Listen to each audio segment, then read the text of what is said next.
Uh, guys, Alex! hello, Fightful faithful. This is the post NXT Fightful after party post show deal. I'm your host, Alex Pawlowski. With me, as always, is Kate. Kate, I told you we're going live, and as the countdown was going before we started, you went la la la la la live, and I so badly hope that got picked up. Just the end of it, though, just like you going live. I like that. First of all, you're using your Sands of Time voice for that. Yeah. And second of all, something's got to give life into this world because NXT is only, it's mama mid is what it is, Alex. And there's just a lot of things working against us tonight. Mark Losper, our top super chatter in the whole world, had the nerve to go to his job today, which means, guys, we need your help.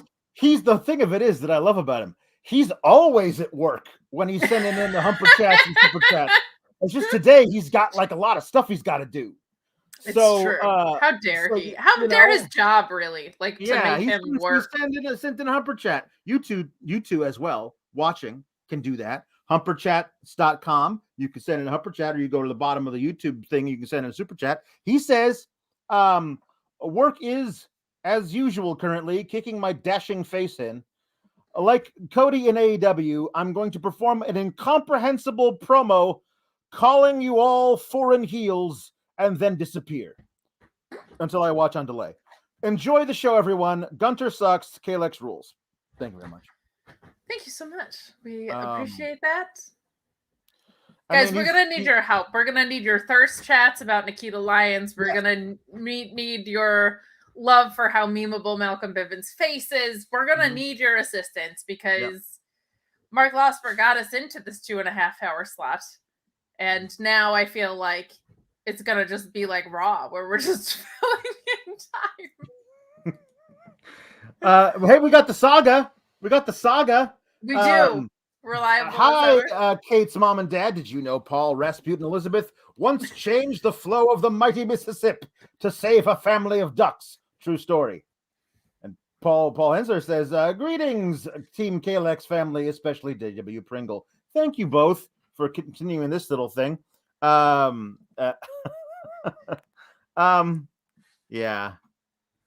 What we should talk about this, okay? For those of you who did not know, over the weekend, we did a post-elimination chamber. We call it Sands of Blind, where I go in blind. I didn't watch the show, but Kate did, and then she has to tell me about it, and then she has to lie to me 3 times, and I have to guess where she lied. Spoiler alert, I did not guess any lies except for the one about an egg. It was the obvious one.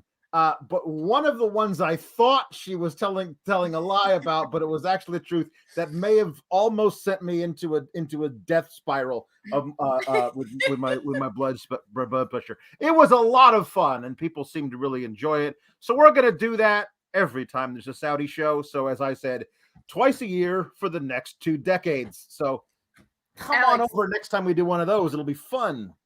Look, I don't want to brag, but I do, because I did the Raw post show yesterday. Mm-hmm. Team Kalex is going to be doing the AEW Revolution review as well. Spoiler alert. So just like, I think I'm the Forbidden Door. I'm just saying. I think I'm the Fightful Forbidden Door. Yeah. Team Kalex everywhere on Fightful. And you're also, I'm glad you like me, because you're stuck with me a lot that week, because Sean is going to be at AEW Revolution. So we'll also be on that Friday night SmackDown show. But we got a couple of weeks until then. But we don't have time to waste tonight. We kind of do. We have like an hour to waste tonight. But anyway, get in your super chats and your humper chats. Leave a thumbs up. Please ask about we'll do all the impressions, man. Just all of them. Please support us. Mark Quill, thank you. Mark Quill says the other Mark of the super chat is here. Hi everyone, Alex and Kate. Hello, Mark Quill. He's so nice. He's always in my mentions, being supportive and cool. Yeah. Markwell. Dan Janoff says, don't watch NXT, but wanted to send lots of love to Team Kalex. I can't wait to hear what Sheila and Linda think of it. Thank God they're here tonight. Oh, this my 20 goodness. minutes long if they weren't. They are going to have a fashion dissection of a few things that happened tonight, because that's not what it is. Alex, I'm so confused. Me too. The Nerd Guru says Kalex on Sunday, Kate on Monday night, Alex on Tuesday morning for Graps at work, and of course tonight, happy NXT 2.22.220. It's 2/22/22 2.0. The moon. Good. 2/22/22. Honestly, 0.0. They didn't have Cameron Grimes cut a 2/22/22 the moon chat. Honestly, egregious. Oh my goodness. Matt Reichel says, I'm only tuned in for Team Kalex, and Brett is always better than Sean. Hell yeah. Dude. Brett is always better than Sean. I just tweet that like every 2 months. I just tweet like, good morning, Brett was better than Sean. I did not know about the Dax Harwood interview when I tweeted that today, and that got like a ton of attention today on Twitter. I was like, why is this getting so many retweets? I tweet this like pretty frequently, and then I was like, oh my. So it just remains true. I feel like Dolph Ziggler selling the turnbuckle today also knows that that's true, despite clearly being like being HBK 2.0 in the selling department, but we can get to that later because he sold the hell out of the turnbuckle, which is very much a Brett move. Yes. Oh my goodness. So you guys roll. Thank you for being here. This honestly should be some. There is some fun stuff. We have some things to analyze. We have predictions to make, Kate, about who's going to win the Lady Dusty. And with all of these very bonded tag teams. I'm calling it the Lady Dusty. The Lady Dusty.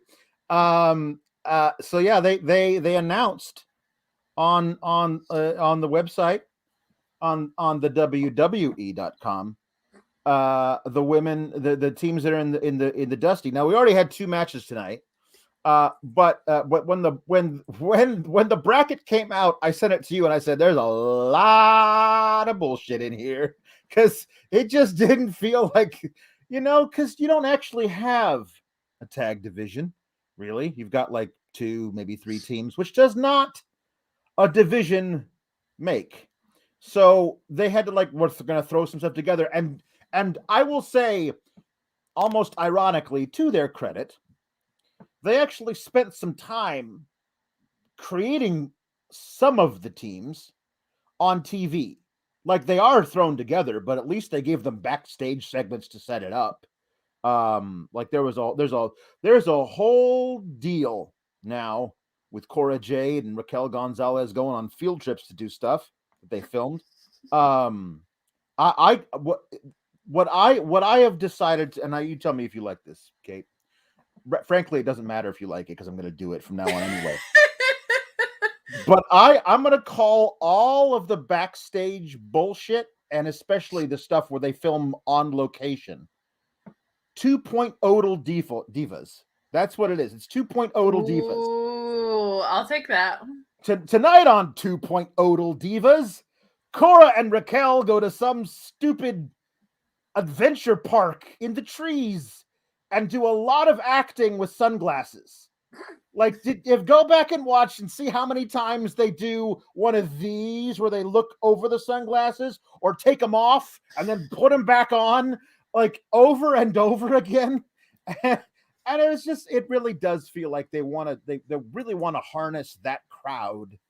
But I don't know what the demo was for Total Divas, and if it included a lot of men in their 60s.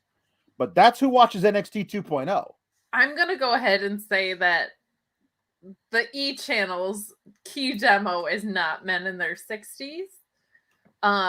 And if you did watch Total Divas, you would know that the best part about it was when Brie went into Brie mode, and that can't happen here. So I don't know what people want. So 2.0 Divas, is that what we're calling it? Total Divas. Yeah. Not great today. I'll just say that.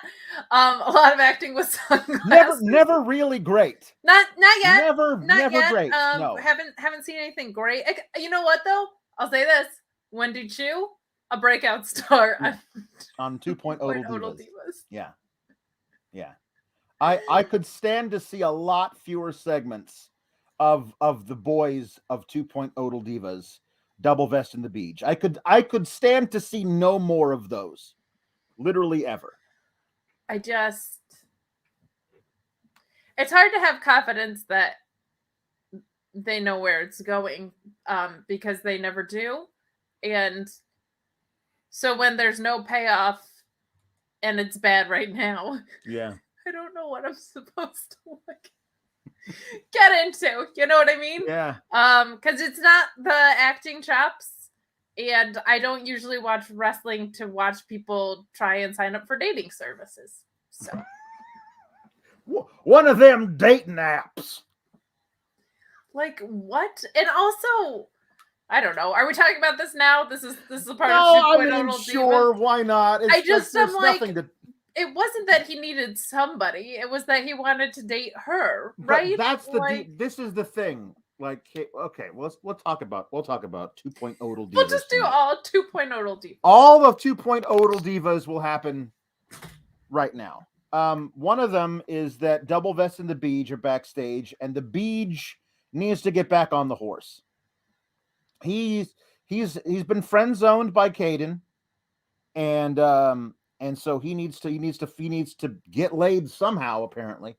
So his friend Double Vest has set up a tripod with a phone on it to record videos to build a profile on a dating app. And so the Beach is to say he's a terrible actor is being too kind.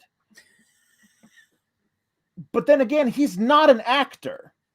He's a wrestler's kid who decided it might be fun to try and be a wrestler. He's not a trained actor in any way. He has zero comedic timing. None of the stuff that he says is believable. They're giving him bad stuff to say, like the scripts are bad. The thing is, it's not his fault, but don't ask him to do this. Yeah, and it's not like you could put Meryl Streep in there and it's going to be bad because it's bad. Like Meryl Streep can't make The Hunt for a Shaman that's Matt Riddle good. You know what I mean? Like these are just bad. They don't seem to translate to the main roster is the most confusing part about it for me. Yeah. Like, I don't know what they're developing out of this, but it just feels like, I don't know. Did you ever have like a zany history teacher that was like, you're going to do a video project on the Roman Empire, but you can do whatever you want about it. And then you would be like, oh, we're going to do the real world Roman Empire. You know what I mean? That's what this feels like to me. Like, it's so... It does feel like a bunch of 10th graders were given a camcorder and left to their own devices for a weekend. And nothing ever good came out of that. No, not ever. No. Not once in the history of mankind. Of the world. Yeah, no, that's not good. I guess Blair Witch Project kind of, but not even that really. That just made a lot of money, but I don't think it was necessarily good. So I just, I have questions about their friendship. Like, I feel like a good That's friend the other thing. So he's making him do all these like testimonials, you know, like, you know, hey, I like girls, I like guys too, but not in that way. But even if I did, it would be okay because I'm not anti-gay because they told me I'm not allowed to say that on television. Like, it's ridiculous. And then Fallon comes in.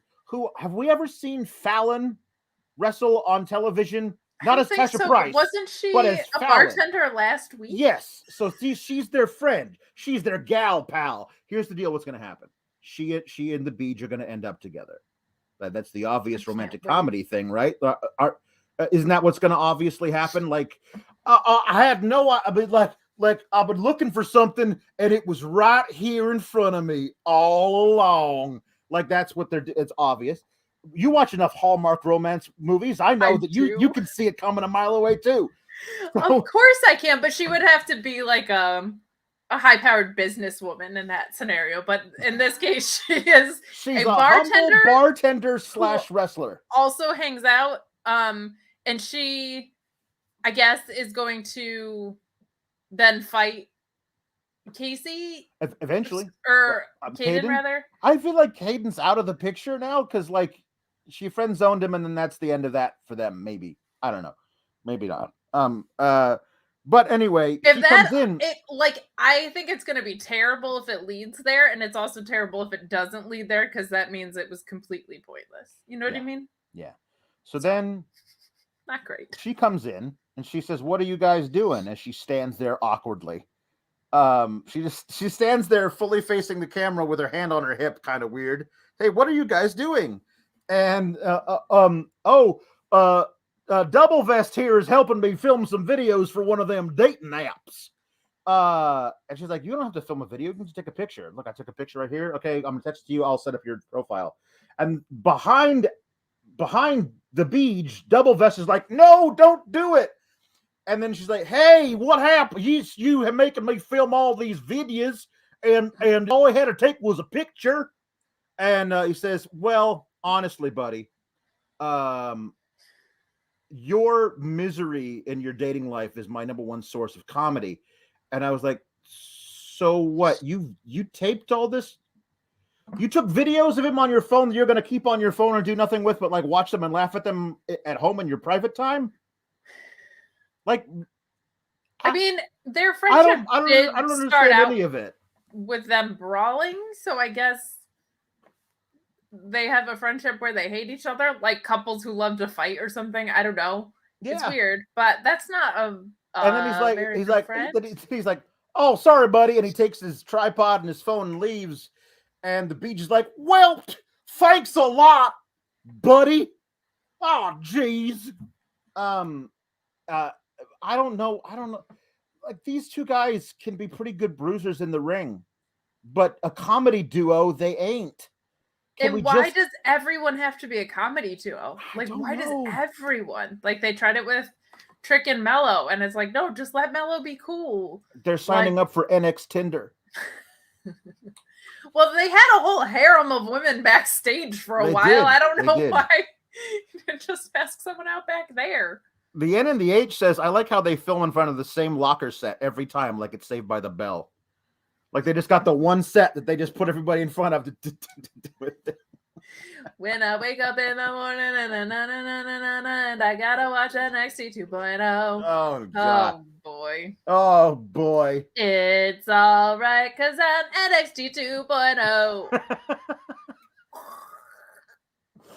Oh my gosh, who's AC Slater? Because he was the captain of the wrestling team on Saved by the Bell. Oh, yeah, it's true. I have questions. The NH says this feels like Glee, but instead of breaks for songs, they put in wrestling. It's much worse than Glee, though. Yeah, Glee honestly, like funny. This, it does feel like there is wrestling that gets in the way of the show, of their rom-com rom-com reality TV show. Like that's it. Like there's mostly that, and then they do something else on top of it. I would be creeped out if I worked somewhere where this many people were dating other people in the office. I'd be like, "What? Get me out of here! I'm just trying to do my job, man." Found out that Indy and Duke Hudson used to have a thing today. We will talk about that. That is some on the next episode of NXT 2.0 Divas. The Nerd Guru says, "Alex, how much will they have to pay you to become the acting coach for NXT 2.0? Listen, I'm not moving my entire family to Orlando to be released 6 weeks later. I don't care how much they pay me. Okay? That my downside, like I'm like, oh, you could pay me. Let's start in the mid six figures. Mid six figures, and then I want to sign a contract, and if you let me go because I say the wrong thing to Vince McMahon's face, which I will do on the first day, then I get paid my full contract amount." Alex just goes in there and goes, "What the is jacket time?" That's it. That's it. Yep. You're fired. 10 Things I Hate About 2.0. That's a really good one. That's a really good one. 10 Things I Hate About 2.0 is really good. He's kind of like the male version of what's her name and Never Been Kissed. Of Drew Barrymore and Never Been Kissed. It's kind of. Braun Breaker is AC Slater. Slater. AC Slater. The Toxic Lounge is basically the max. I love this. We found equivalents for everything. The Toxic Lounge. Oh boy, there's so many weird, crazy things. Like this is just like it's almost fun. Like I don't want to give them the credit, but I'm like, what are you? Exactly. It is. They're literally throwing everything at the wall, trying to see what is funny and what is good, and nothing is sticking. But they're trying everything. This is good. The Breakfast Fust Club. You guys, super chat in all of our romantic comedy or teen comedy or reality TV show names that involve something about 2.0. Honestly, God, Mark Quill's got it right. He says 10 Things I Hate About 2.0 would be a great name for this post show. Although I think we'd have way more than 10 things every night. Yeah, and she gives that whole like crying poem where she's like, I don't hate you a little bit, not even at all or whatever. And it's like, no, I just really, this is not good. Yeah. So J Esquire 13 says, this was my first time watching NXT in full since it became 2.0, and boy, it's feeling real WWE CW-ish. Except WWE CW gave us CM Punk. Yeah, which this does not do.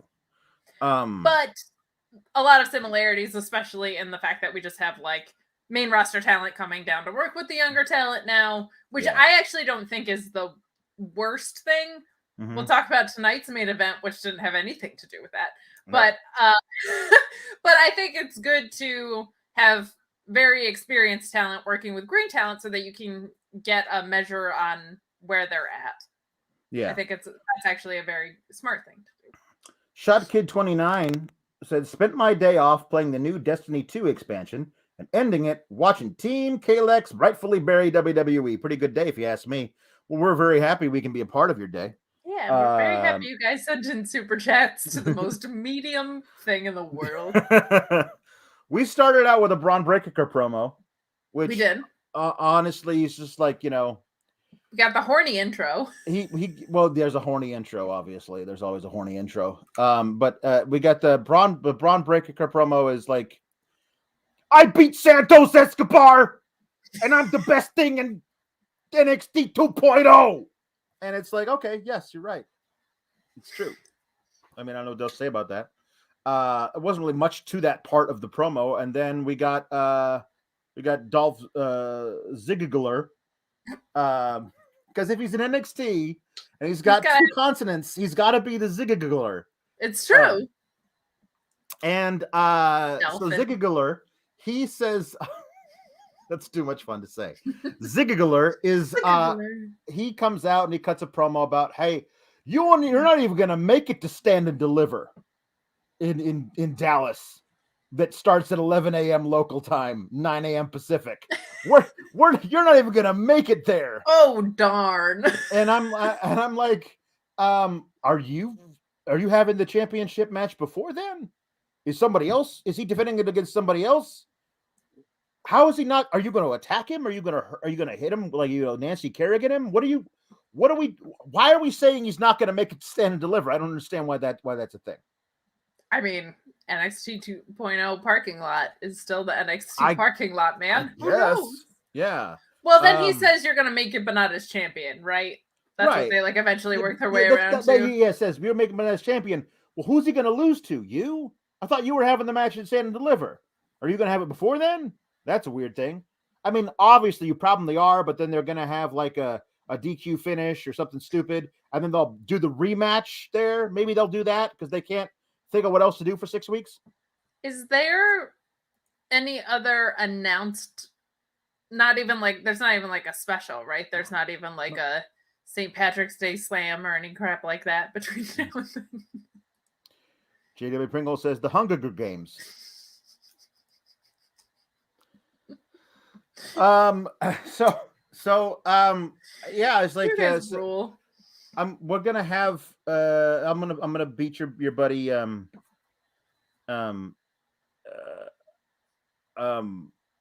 Tommaso tonight, and then we'll see what's happening. I guess that's what I mean. That's basically what happened. Yeah.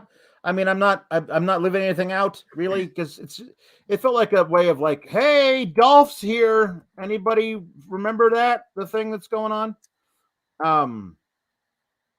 They're still having him lose matches. I mean, I'm not get pinned in them, but losing all of his tag matches on the main roster. I don't remember the last time I witnessed Dolph Ziggler pin a man. It certainly hasn't been in this calendar year. Like it is and the thing of it is, and we'll talk about when we get to the main event, we all know he can still go. He's so we all know he's a great wrestler. He's so good. But you haven't booked him to be anything important in literal years. So, or even when you book him to be important, i.e. a title challenger, it's never believable that he's going to win the title because of the several years of bad booking leading up to that. So he was like perpetually a Royal Rumble Final Four guy for so long, and he was always my dark horse because I am such a fan of his. I don't know what they've missed in him. Like, I think he's a really good promo and he's phenomenal in the ring. I don't think he should be on a tag team that mostly jobs to people. But yeah, it's just not convincing.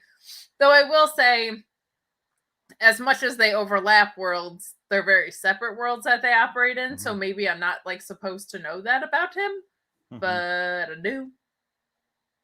So the Nerd Guru says Love actually.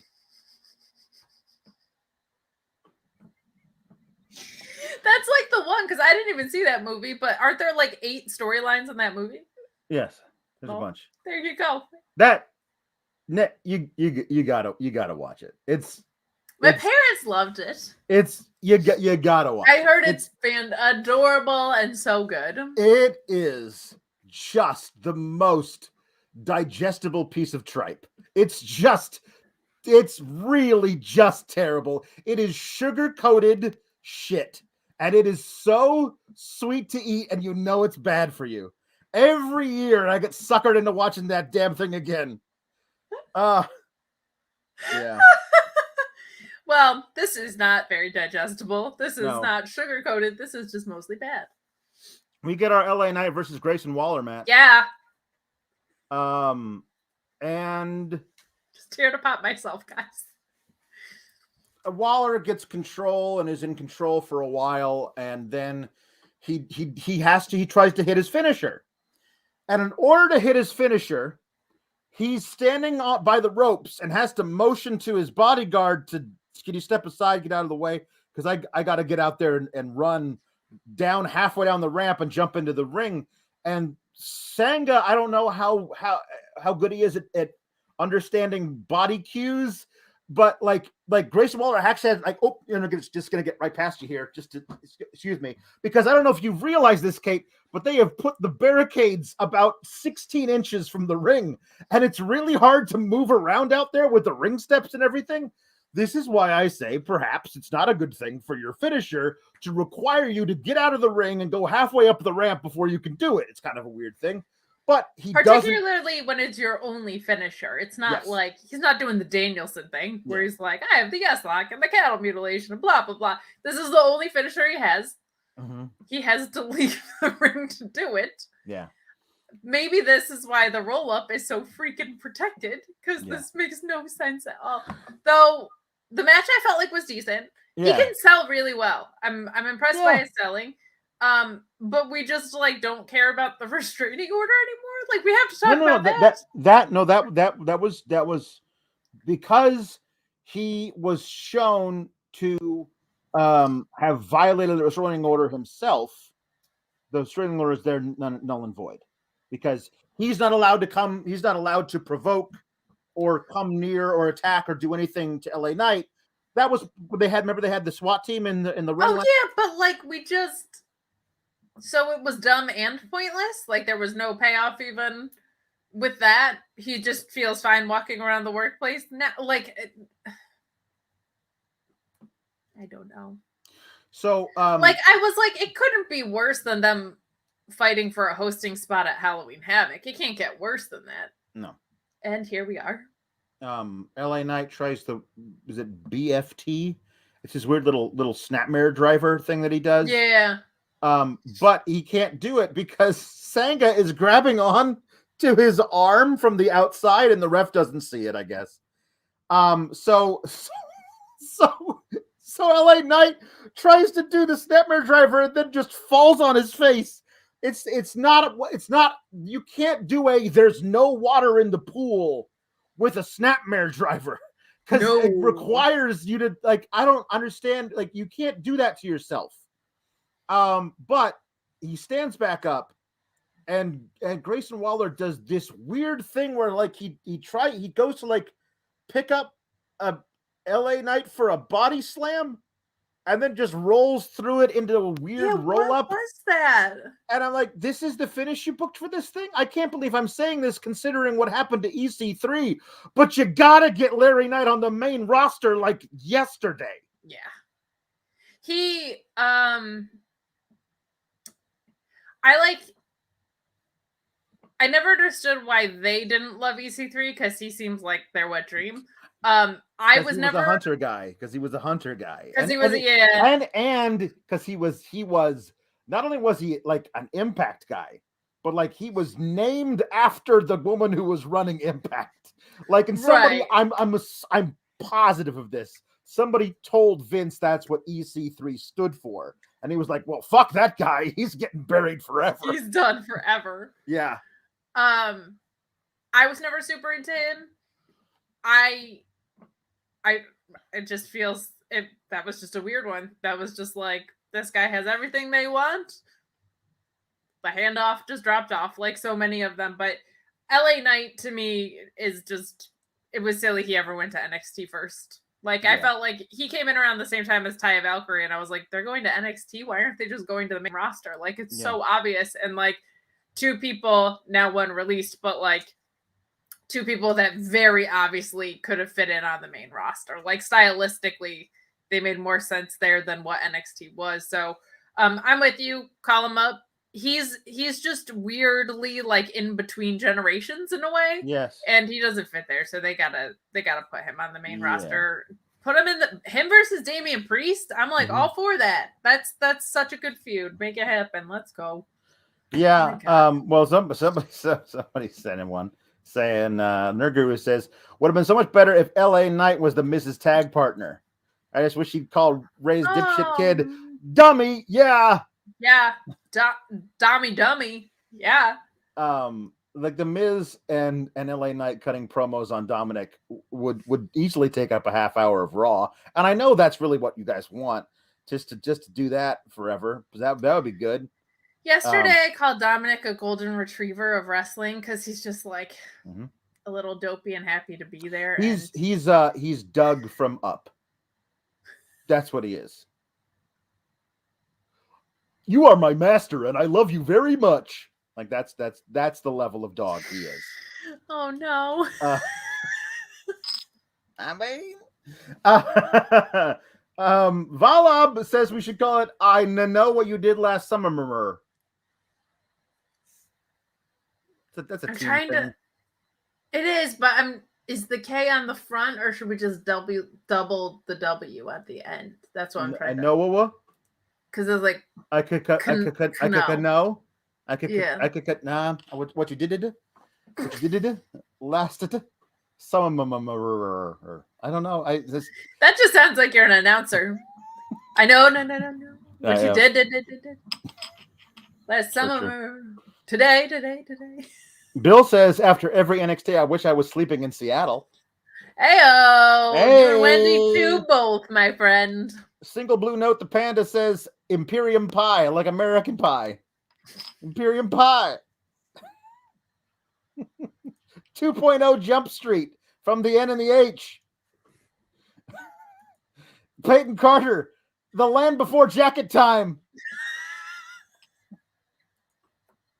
You guys rule. This is awesome. I love you guys so much. I'm trying to think of. I feel like I'm not contributing. I feel bad. I gotta think of something in that same era. Okay, I was a big. I just wanted to be Kat Stratford. Like I was so like, just Bianca would never get me. I was so Kat Stratford and 10 Things I Hate About You. So that was like my go-to. But what else from the era? I'll think of something. Mm-hmm. Not another 2.0 movie. No, that's so okay.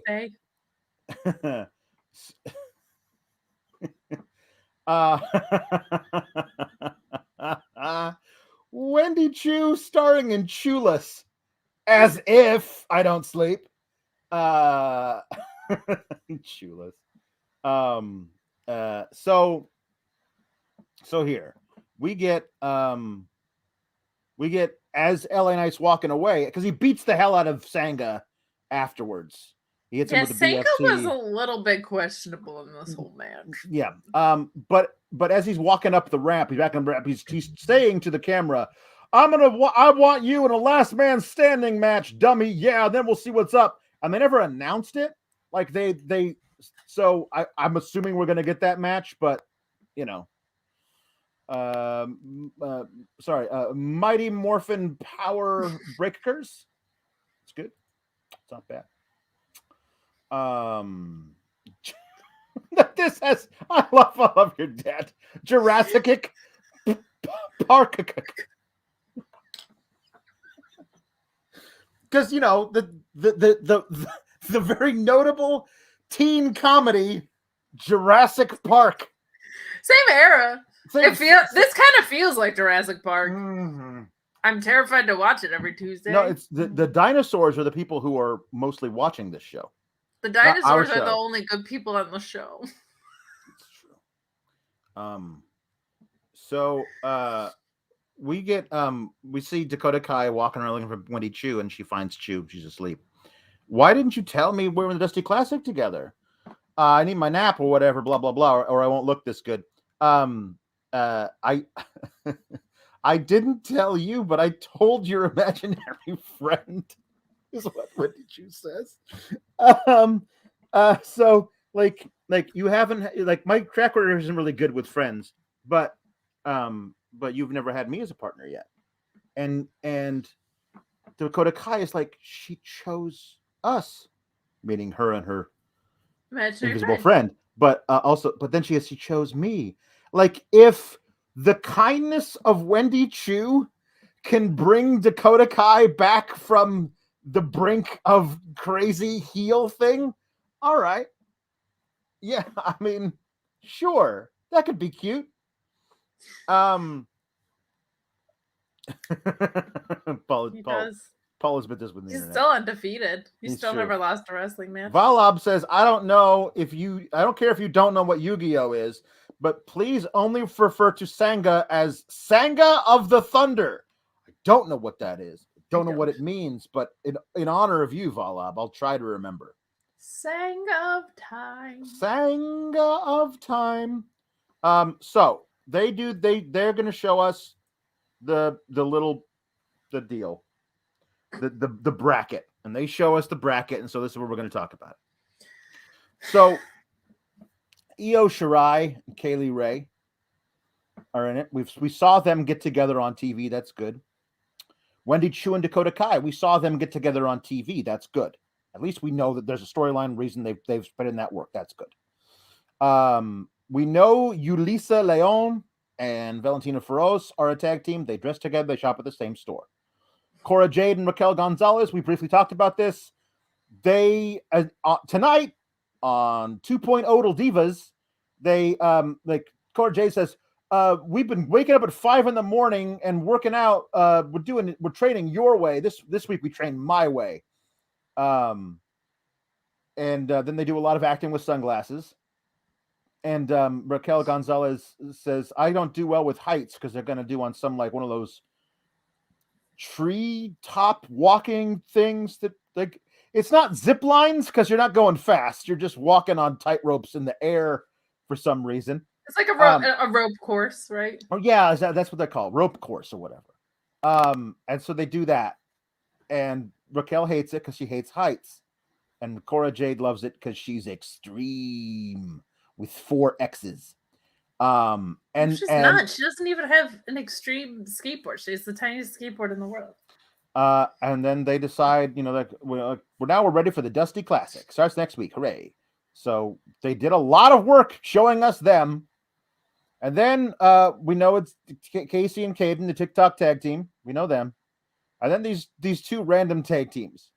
Lash Legend, remember her? Remember how she had her own talk show and she was supposed to be a big deal and she hadn't been on TV in forever. And Amari Miller. And then Ivy Nile and someone named Tatum Paxley. And somebody you've never heard of in the Dusty Cup. Right. And so it appears to Shawshank Redemption, which is great, guys, but also just a rip-roaring teen comedy / reality Well, we're show. saying that it's a model of NXT 2.0, right? It is like Prison. It is similar to Prison, yeah. I don't think we should limit it to rom-coms. No, it's true. Yeah. So with this bracket, it does look like to me like the obvious choices to wind up in the finals are not the actual tag teams of Indy and Persia and Casey and Caden. Those are the only 2 real tag teams that we've seen actually be tag teams forever. So to me, it looks like we're heading for Io Shirai and Kaylee Ray versus Cora Jade and Raquel Gonzalez, unless they want to have Raquel turn on Cora earlier than the finals.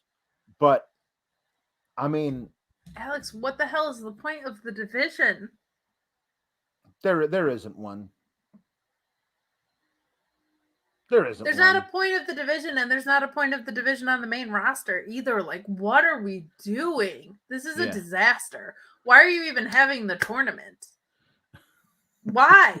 Yeah. For God's sake, like, take Dusty's name off of it for my sake, please. Take Dusty's name off of it because he would be disgusted and mortified. I like the ladies.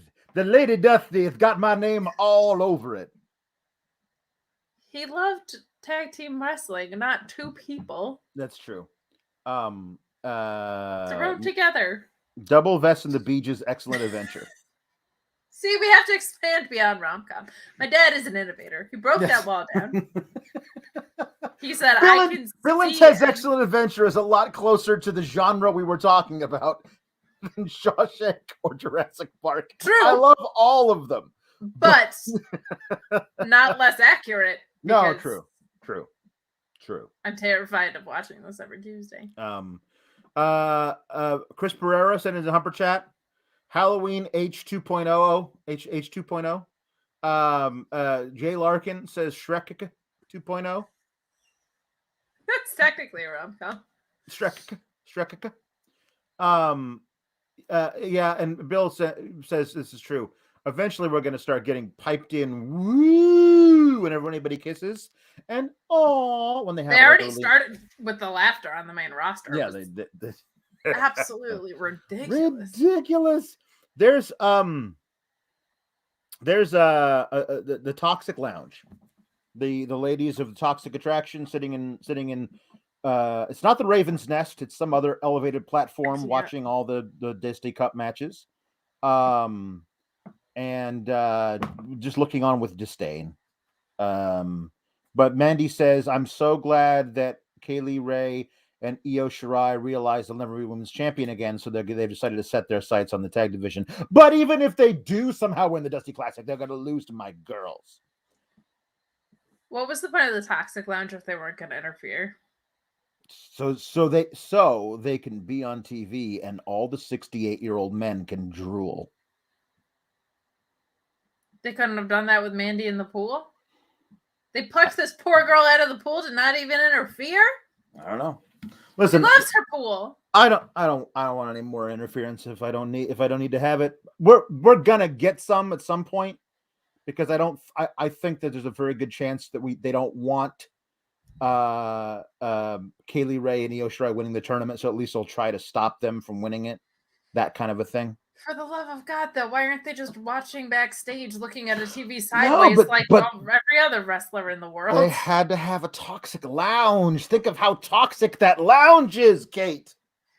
The toxic lounge sounds like a place that when I was in high school would have like teen nights where it was like not 21 and over, and you would get one of those glow sticks and you would snap it and you would stick it under your tongue, like Casey and Kate probably have at the raves.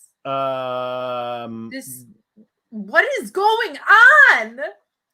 The toxic lounge with just glow furniture?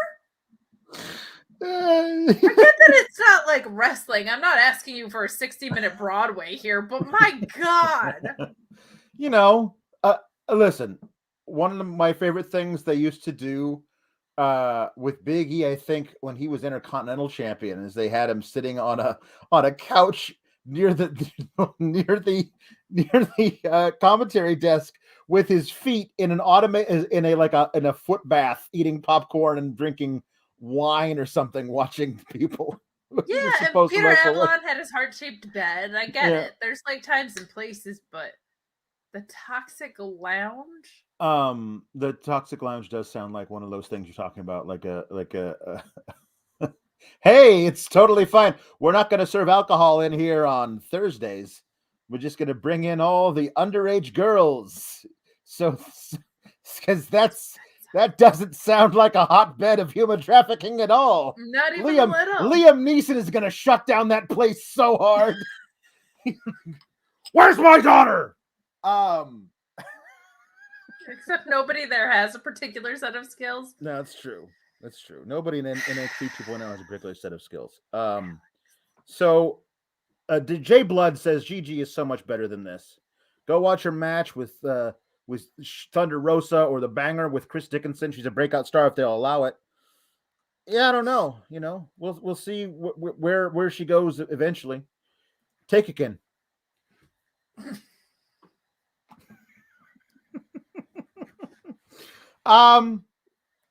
So we actually have KLR and Io Shirai versus Last Legend and Amari Miller.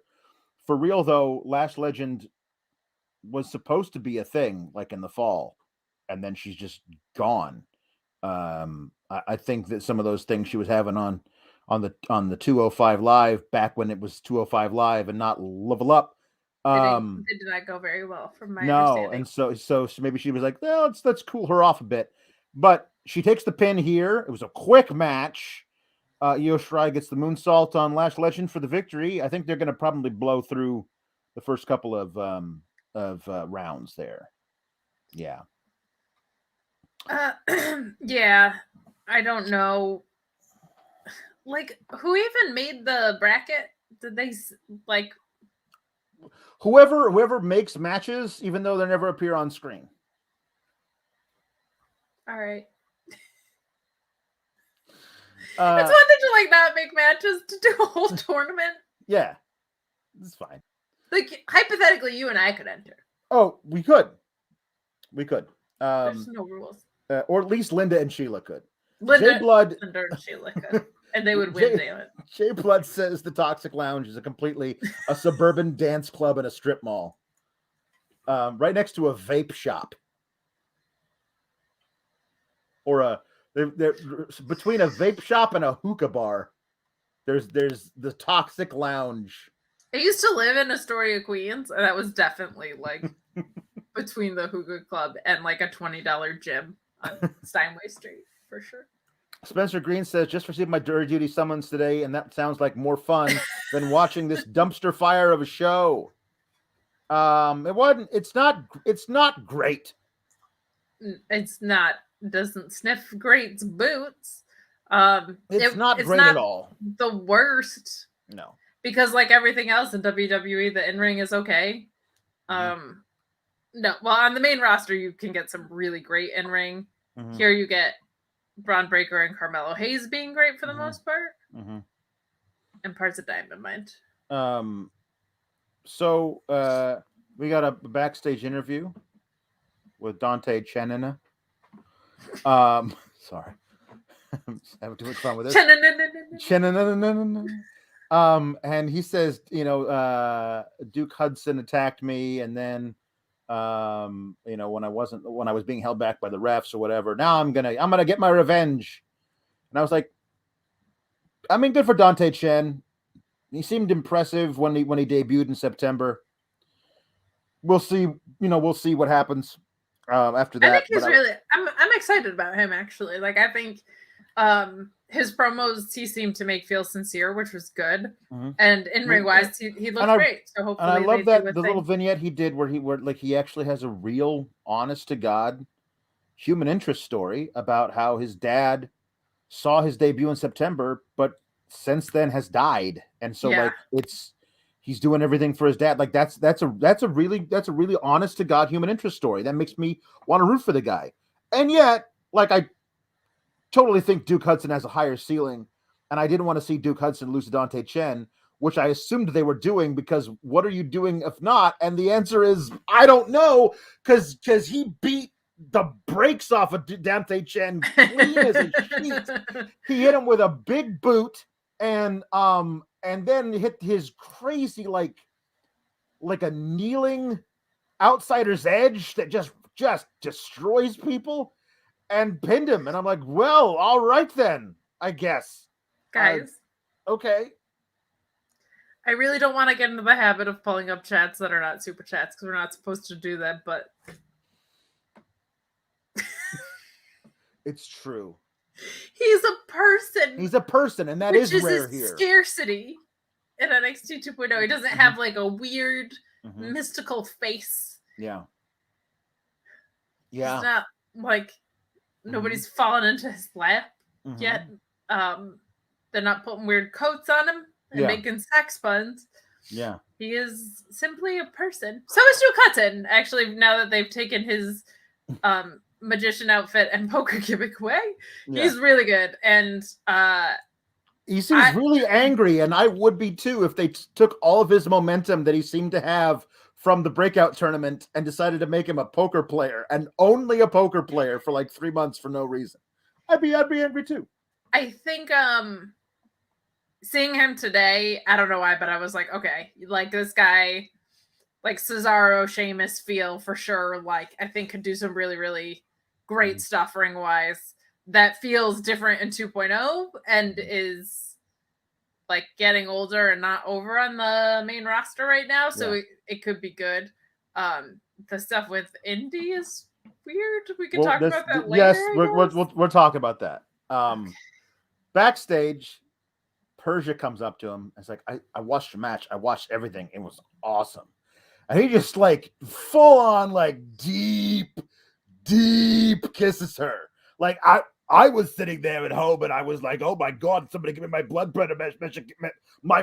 pressure medication because it's through the roof. I mean, you can't even talk right now. Am I watching my General Hospital right now? Because I am not prepared for the amount of blood coursing to all of my extremities, and I do mean all. My goodness, that was a deep, passionate kiss. Persia. It was a mix of lust and love, is what it was. It was towing the line.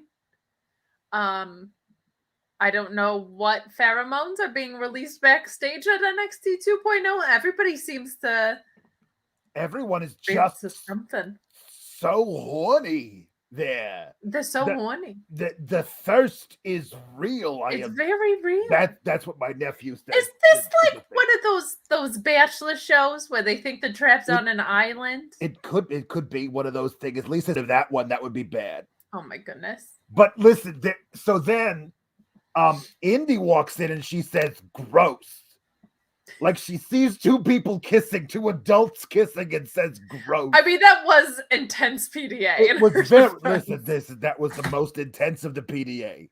That was the most P of the DA I have ever seen. My goodness. There was a hefty helping of A in there as well, but there was a lot of P of the D of a lot of the A. And I was just like, my goodness. But she says gross like she's 8. Like I don't know. I might say gross if I walked in. That was real. I just thought it was so funny that she. I know, she was like, gross. Gross. And the Persia like runs away, and then Duke Hudson says, "I don't know. You didn't used to think it was gross." And it's like, that was a long time ago, Duke. Because it doesn't have to be. As he wipes Persia's lipstick from off his mouth. And then he looks over and there's Dexter Lumis, who looks intense, but then looks sad and runs away. And Indy's like, Dexter, not what it sounds like. And here is my thing. If I was going to hit on an estranged ex-girlfriend, perhaps the one I would not pick is the one who happens to be currently married to a serial killer. That would be a thing that I would not do if I had the choice. None of your 8 husbands were serial killers? No. Well, not even number 2. How many constitutes serial? Is it more than 2? Cereal, you say? Did you say cereal? I did say cereal. The carbohydrate-packed morning? No, that's not how we do that here. Cameo. What's up, you guys?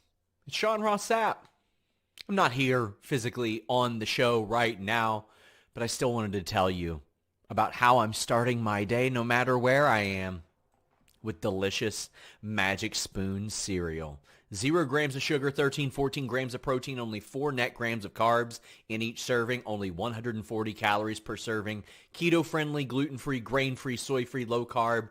It is the ultimate breakfast food. It's the ultimate snack food, and it's the ultimate food for me to take while I'm traveling. Quick, easy, all the flavors you love. Peanut butter, blueberry, cinnamon, cookies and cream, maple waffle, cocoa, fruity, frosted, all over the place. That cookies and cream and maple waffle are back permanently. And if you go to magicspoon.com/Fightful, grab a custom bundle of cereal, try it today. Use our promo code FIGHTFUL at checkout to save $5 off your order if you don't like it. They are so confident in their product. It comes with a 100% happiness guarantee. They'll refund your money, no questions asked, if you don't like it, but you will. It's perfect before, after workouts, as a snack. And my favorite thing about it is you get filled up with 1 serving. It's not running back and forth to the cupboard to get more, racking up those carbs, racking up those calories. Magicspoon.com/Fightful. Use that code FIGHTFUL. Oh my God, I'm good at this. Like, my God. That was very smooth. Oh, what a legend I am. What a lash legend I am. Hey, since we're plugging stuff, and this is a 2.5-hour show, subscribe to Fightful Select, would you? Go over there for just $5 a month. There's even more contract news coming. Stop tweeting at Sean about updates about Cody Rhodes if he gets them. There's a place where he's going to post them, and that place is FightfulSelect.com.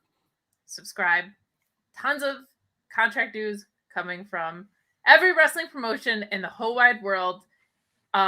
Nothing about Aaron Rodgers, despite my inquiries. Joey Castro says, Segway Mania running wild. That's good stuff.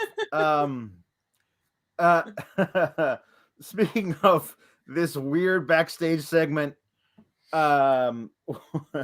with Duke and Persia and Indy and Dexter, Bill says, this reminds me of Marilyn Monroe's classic movie, Gentlemen Prefer None of This. Yeah,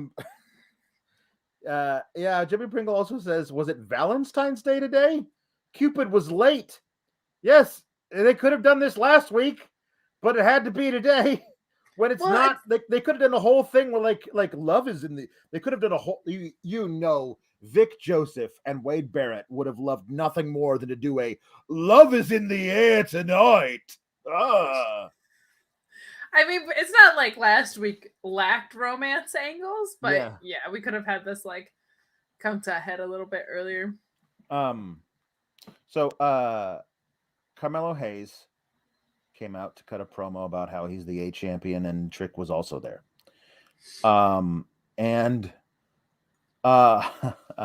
So then Petey Poppins interrupts and he wants a match for the NXT, for the North American title, and then I don't know why, but like Trick just simply Petey, and I believe that there is a role for Trick Williams somewhere. I just don't feel like it's here and now. Like it's just not. Carmelo doesn't need this guy.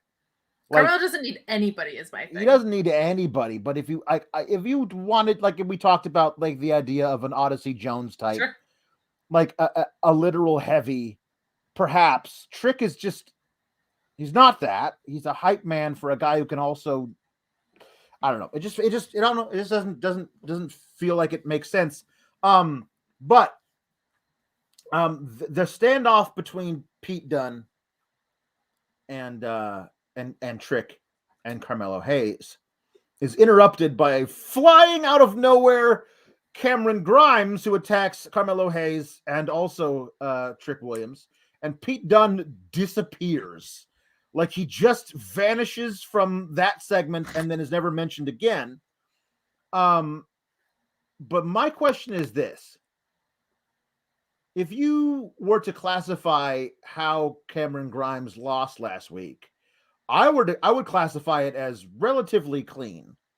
Like Trick got involved with the match early on, but nowhere near the end of the finish. Tasteful interference was the name of the game. Like it didn't play a role in the outcome of the match. Right. So I call that clean. Some people don't.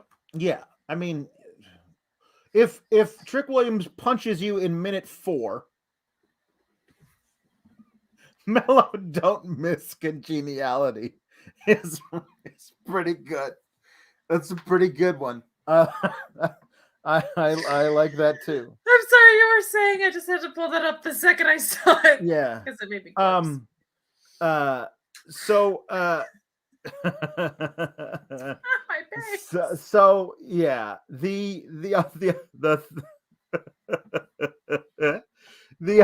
other thing. Sorry, obviously everybody's on board with Cameron Grimes. We all want. He's a baby face we all root for.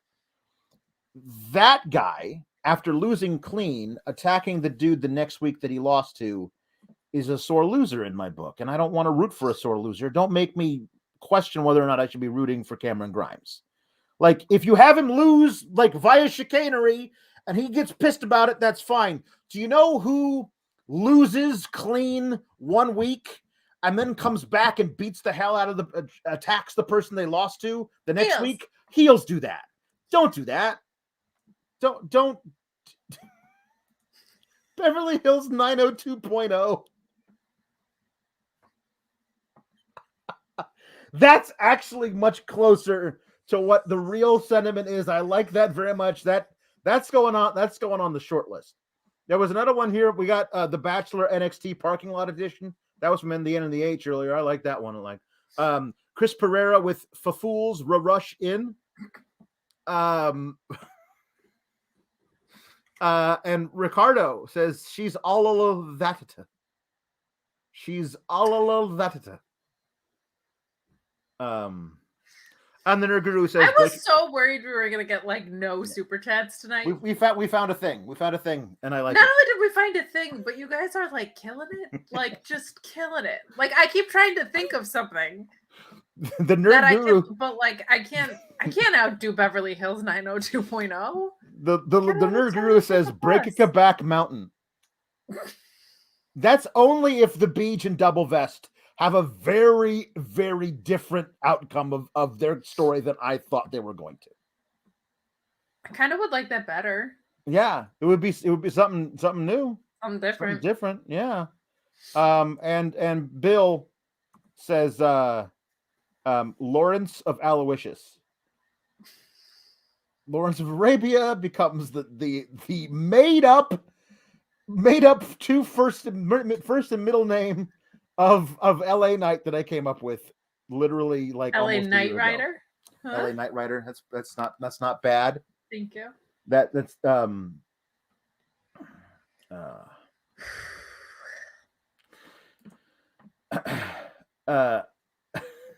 my God, Scotty Bosock says, wait, is that for real? If that's for, I've got to look it up. Google Maps that thing for me.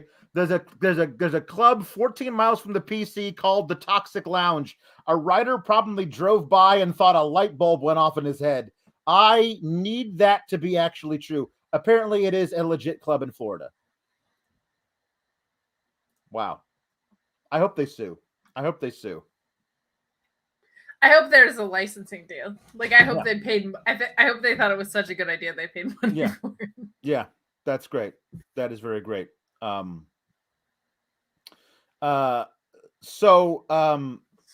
We get a Trick Williams versus Cameron Grimes match out of this. We go to commercial, come back, and it's Trick Williams versus Cameron Grimes, and I guess that's what we're doing. So Cameron Grimes says he's still involved in this thing. I would not be surprised if we got a Carmelo versus Pete Dunne versus Cameron Grimes. Triple threat. Yeah. Which could be fun. And if you feel like the main roster is missing a Carmelo Hayes, he could debut the week after Mania after not having been pinned. That could be a thing they might want to do. Carmelo Hayes is liked by a lot of people, and we'll see what they want to do with him. People are saying he's going to be called up sooner than later. If that's the way it is, then he's great. I don't feel like he's not ready. I just what am I supposed to have faith in on the main roster right now? I said this yesterday on the Raw show. Like, for WrestleMania, every title match is something I've seen before, and they've done literally nothing to build up their mid and lower card.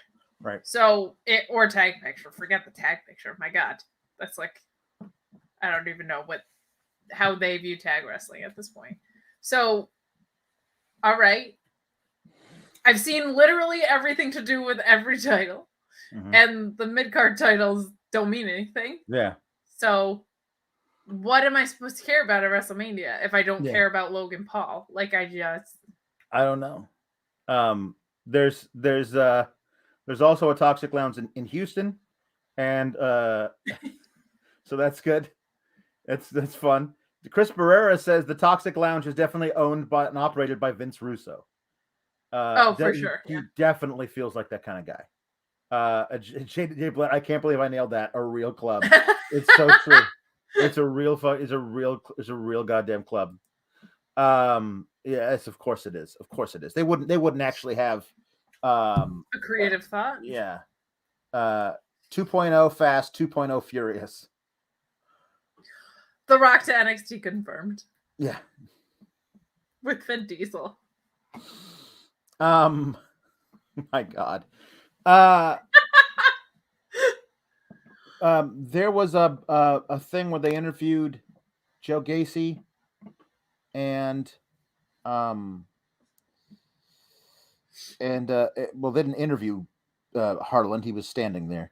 And they interviewed Joe Gacy, and we have some security footage of you talking to Draco Anthony in the weight room, and we had a disagreement, and the footage shows that Draco Anthony shoved Joe Gacy, and then Harlan got in the way, and so Harlan versus Draco Anthony is next week. It's a thing that I guess. Okay. Yeah. Also, tonight, taped for Level Up, was Joe Gacy and Harland versus Jacket Time. So Kushida's on Level Up, because if there's one thing Kushida needs to do, it's get better.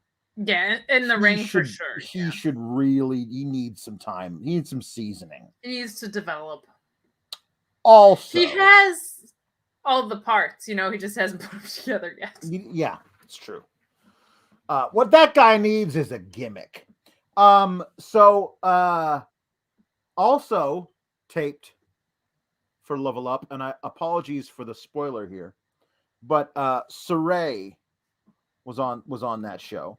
And lost to Elektra Lopez. And I like Elektra Lopez, but she is directionless right now. And you gave Saray this whole weird ass anime gimmick that requires her to her secret identity to be that of a 14-year-old schoolgirl. And you did all that for her. And in a lot of promotional stills that you've done, the graphics, she's one of like 3 featured women, and that's it. And she's one of them. And she's on the developmental show for your developmental brand, getting pinned by Elektra Lopez, which is fine, but Elektra Lopez isn't being pushed towards anything right now. That's a weird thing to do. And I saw people who were responding to tweets about her, like, that's weird that she would lose there. But like, well, she's trying to get better. She, like, wins and losses don't matter. It's developmental. Like, and obviously this person had no idea that Saray doesn't fucking need developmental. She's a multi-time champion in Japan, and when she showed up, William Regal presented her as a big fucking deal coming to the States, and she is, and she should be. And I don't know what we're doing. Like, I don't know what we're doing. I don't even understand why they're both on Level Up. Yeah. Isn't Level Up supposed to be the developmental of the develop? Here's the problem. Here's the problem for me. I did 8 podcasts last week, okay? And then I filled in for the Raw show, which I was happy to do. And then I didn't sleep well. And so I saw this and I broke. Like, this was it for me. I couldn't keep my shit together anymore. I am broken. Kate Hensler, delete. The whole Matt Hardy thing, I'm in. I am broken. This makes no sense. Like, the booking doesn't make sense. The fact that they're 2 NXT talents that went back a level makes no sense, particularly when Saray definitely doesn't need to be more developed. And I think Elektra Lopez is kind of sealed her deal as not going to be like much of an in-ring person, but is going to be the like cool female gal with legato if they go up to the main roster. Like, I just don't I don't even get why they were on Level Up unless they think that they're both over enough to like create buzz around Level Up, I guess. But like, what are we doing? Like, it just, here's what I know about Level Up. I'm excited that Quinn McKay got a job. That's it. That's like all I understand. And that the set doesn't look right. I don't get why people who are above the caliber of NXT already are now going on the rung below. It makes absolutely no sense to me. Unless she's supposed to, like, they view her as somebody who's developing other people, but like, what are we doing? Like, it just feels as directionless as everything else, I guess, but like a whole new layer of it. It just makes no sense to me at all. Yeah. Yeah. So there's that. I don't know what we're doing with Saray after you did that to her without the possibility of a push. And somebody responded to my tweet about it with, maybe Elektra found her grandmother's necklace, which is even more powerful than Saray's grandmother's necklace. So maybe that's it. I didn't even think about that. Shame on me. It's possible. So somebody actually brought up this fact that we're building toward a Pete Dunne and Carmelo Hayes feud. Like, you know, you beat everybody, but you haven't beaten me, which is true because Pete Dunne pinned Carmelo Hayes in a non-title match in November, and they don't reference that specific thing. Like, I mean, Carmelo Hayes lost because of Dexter Lumis attacking Trick Williams, because that was a thing pre-war games. And what? and yeah, war games. Excuse me, Battle Frolic. And yeah, that's the thing. We're just gonna talk about that. But yeah, boy. Oh no. The nerd. Where is this thing? How to Lose a Brand in 10 Days, starring Triple H. Oh no. Hey, now seems like a good opportunity to plug Sean's Karrion Kross interview. Yeah. Who was very, very candid about the fact that how do you look around and not think what they did to NXT was anything less than an assassination on Triple H. And since he was the champion at the time it happened, he seems like he would have a pretty good vibe on that. But great interview. Go watch it. Yeah. Good stuff. In Your House Party 2.0. I don't know what that one was supposed to be. In Your House Party 2. In Your House Party 2. In Your House Party. I know the pay-per-view. Okay. 2.0. I don't think I know the movie. House Party? Oh, Kid and Play. Kid and Play. I don't think I saw it. Oh, I don't know that I saw it, but I know of it. Fair enough. Ricardo says Friday after next NXT. That's a thing. You could do that. That's good. So. Oh, I know House Party. What am I talking about? Yeah, there you go. Sorry. I googled. So remember how we were like, hey, why are we cheering for Andre Chase? I know it's because he's involving like himself with Von Wagner, whom we hate. But isn't his whole thing that he's like a giant dick to his students? Like unnecessarily aggressive and belligerent and an asshole generally to everyone and everything. But one of them is his friend. But one of his students likes him. Well, they went back to that exact same segment with him like talking about not exact same, because there were aggressive guitar riffs in this one for some reason. There were. Heavy Metal Chase University. What? I don't know, man.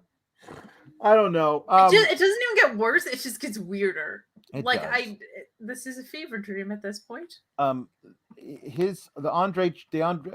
Chase yelling and get the hell out of my classroom for you saying that Von Wagner is very large. Wow! What was that? I don't know. Alex, what is happening? But then we get a promo from Robert Stone, who says a lot of things about Von Wagner and then says, it's Von Wagner's world. And Von Wagner has his one line that he gets to say, and you're living in it. And that was it. That's the whole fucking thing. And next week, it's Von Wagner beating the shit out of Andre Chase, and we're supposed to boo Andre Chase, even though he's a detestable person. Andre Chasing Amy. Directed by Kevin Smith. House Party 2.0 Pajama Jammy Jam starring the Necroleptic Dragon Lady. Well done. We got competing we got two. We got one from the Nerd Guru, Andre Chasing Amy, and Ricardo, like 2 chats later, Andre Chasing Amy. It's one of those things, man. Great minds think alike. Great minds think alike, man. Like they don't know what they're doing. Yeah. I don't really know what we're doing, but we're having a great time. Yeah. So, J.W. Pringle says that the teen club that he had back in the day wasn't called Toxic Lounge, but it was called Tingles. And the grossness of the name is not lost on me, that you would call the teen club. Ooh, I feel all tingly. I don't know what that is because I haven't had that class yet because I'm 12. So, guys, I guess this is where we're going to get into this now. Nikita Lyons had her debut.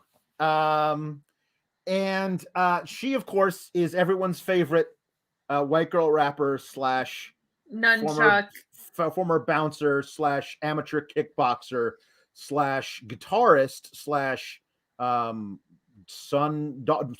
/ daughter of a groupie / nunchucks enthusiast.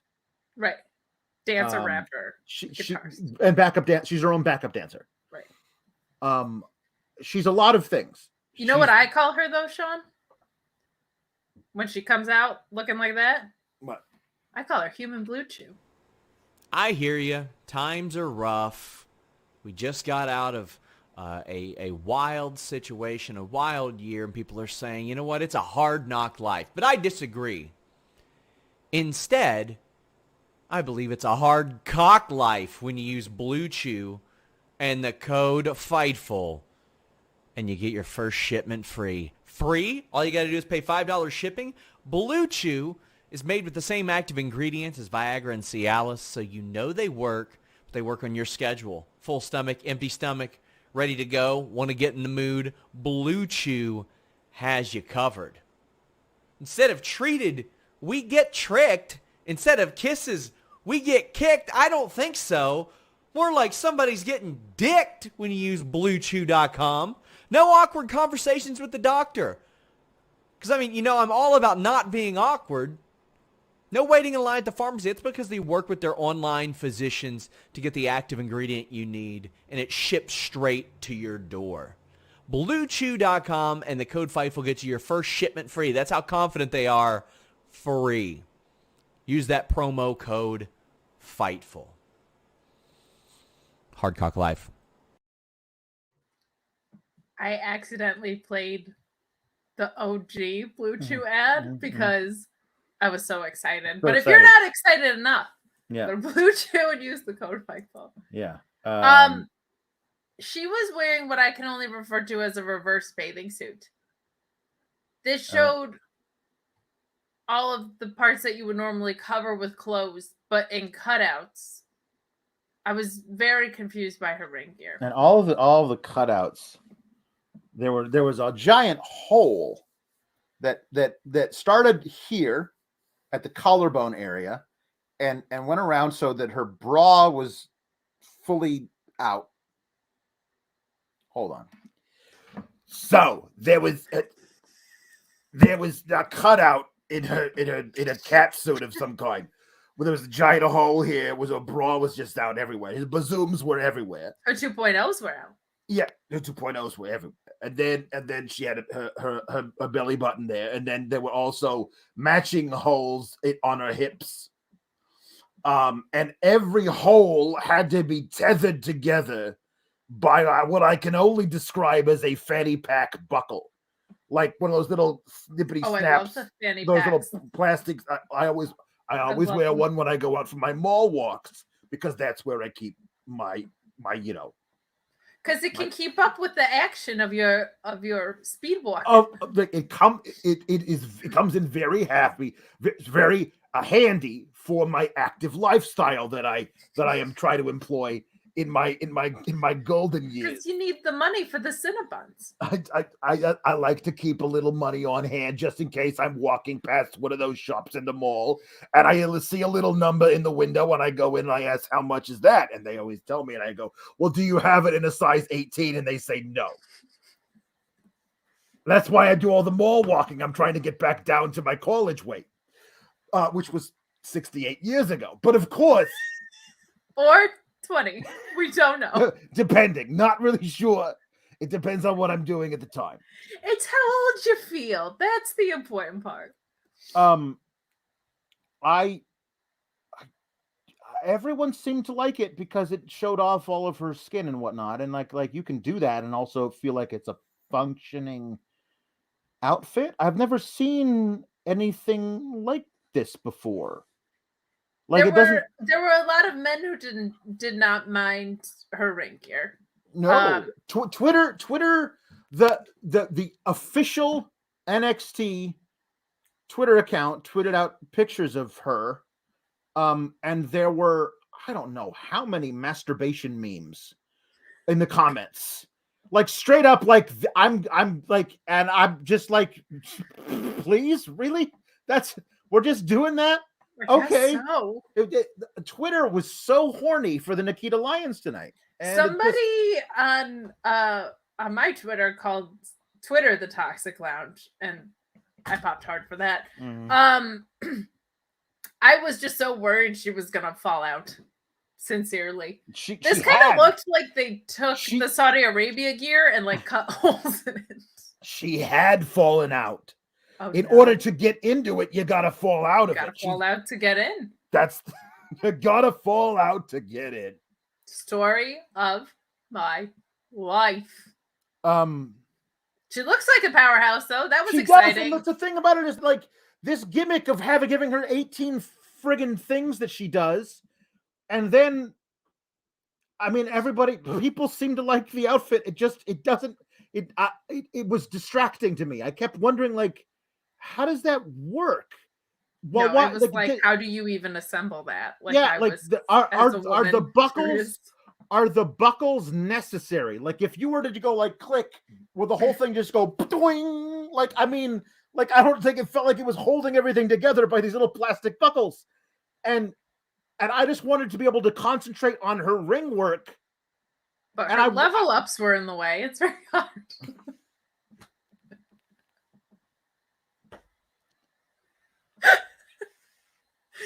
I'm so funny.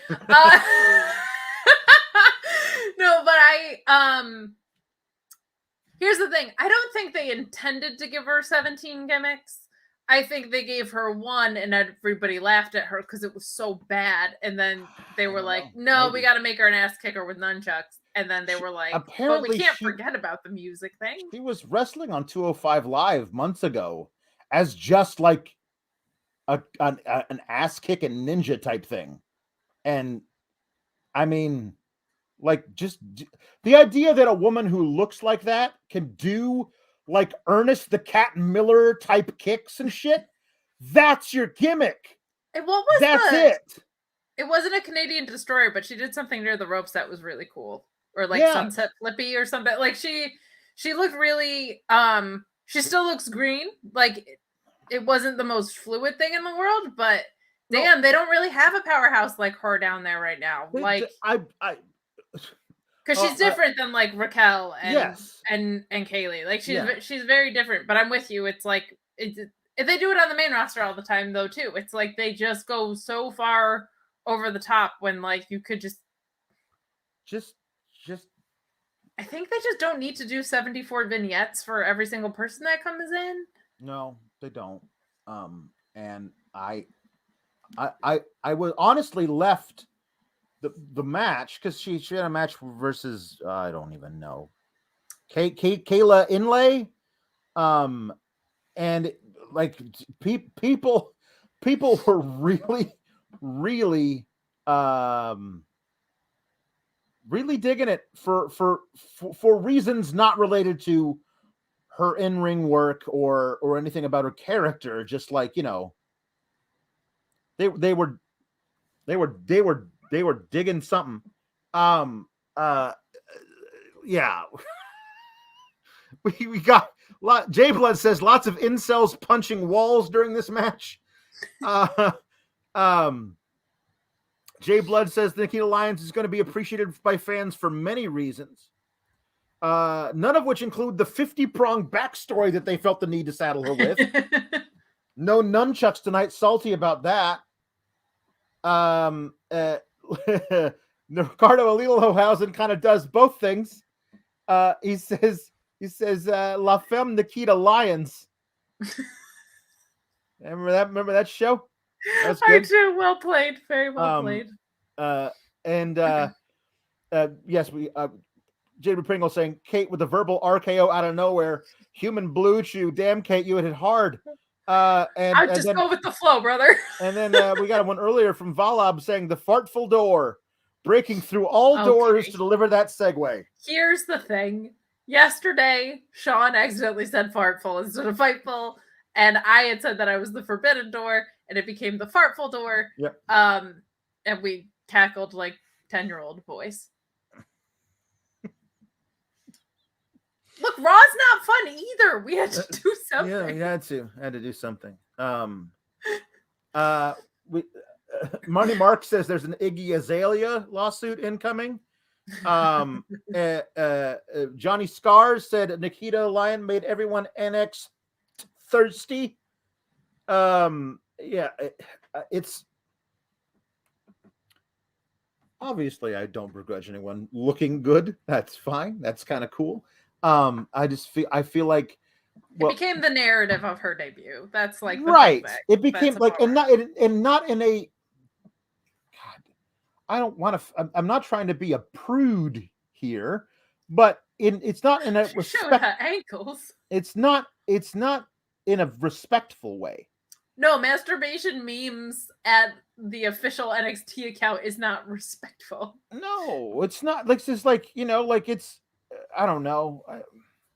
It's just it's a weird thing to be like. I wanted to like. I was really intrigued coming into tonight because I had heard interesting things about her in-ring work elsewhere, and I was like, I want to see this. I love when I'm proven wrong in NXT. The best part of the Tony D'Angelo thing is I thought he was going to be a total stiff with a terrible gimmick, and he turned out to be like one of my favorite dudes. Well, and when you're from Chicago and New York, something's gonna set in, man. That's true.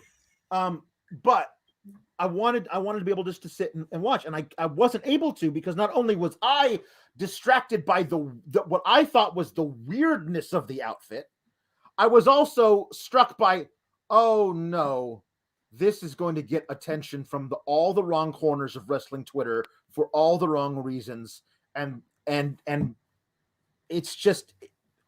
I want to be able to appreciate the wrestler for the wrestling. Want to be able to watch a match, and they make it so hard.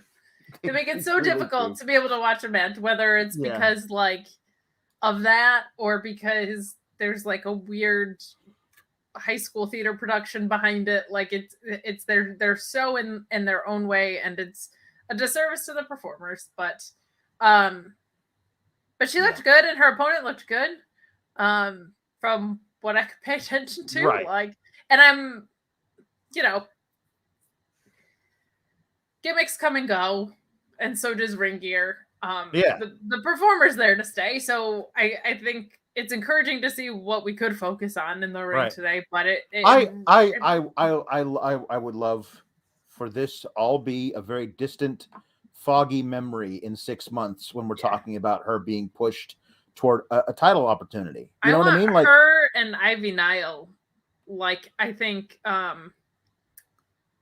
don't know, her and Diamond Mine. Like, why does it always have to just be one gal? Why can't we have two gals in this stable? Well, we'll talk about that in a second.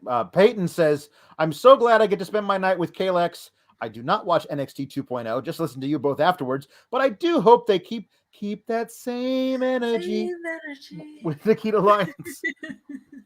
I'll always try as much as I can to be consistent and then to change my mind when my mind is changed. That's just the way I always try and do it. Mark Losper. You try to keep that same energy. Mark Losper's back. Hello, Mark. Losper! Genuine plus side. It's nice to have some different body types represented with someone like Nikita. Not that Vince is really looking at it that way, but I mean, yeah. It is good. And it is both from a representation standpoint, but also just from a ring standpoint. She's interesting to me. Yes. That she's a powerhouse in a very different way than Raquel and Kaylee. Like, she can do something completely different than anybody else in that division. So if they don't screw it up, that's cute. She could really, really be something special, and she could also be something special on the main roster. Like, I think she could really help liven up that division if they raise her right. Like, her versus Doudrop, come on, let's go. Like, I'm into that. Yeah. Braun Wagner says first Ollie J, now Nikita Lyons. I'm sorry, Braun Wagner? Yeah, Braun Wagner. Yeah. That's the inevitable tag team name when Braun Breaker and Von Wagner team together for a 2-man power trip. Did I just catch that for the first time, or is that a first time super chat, humper chat situation? Because I think we've had maybe one or two before, but my goodness. But I've seen them in the chat. God bless. Very good. And Cherry Pringle says Nikita Lyons had a pretty great match. Never would have guessed with the insane backstory they created Her ring gear was a choice. Also, and this is very true, a singer would never scream like she did. It's very bad on the vocal cords. It is true. It is true. Yeah. Briz Joshi says, I thought Rinka King was the worst thing to happen to wrestling, but man, 2.0 is taking the cake. It's the lows of NXT 2.0 are very, very, very low. The highs are very few and far between, but when they come, like I'm like, well, see, just do this. Yeah. Do this. And it's you got some like the Creed brothers run through the Dusty Classic with some really, really great stuff. You know what I mean? And we're gonna get a segment here of Malcolm Bivens being an incredible bright spot and being awesome. Best. You know, like let's just do that. And you know? I'll say this: in developmental, the low should be the lowest there. That's what you're there to do. You're there to figure yourself out.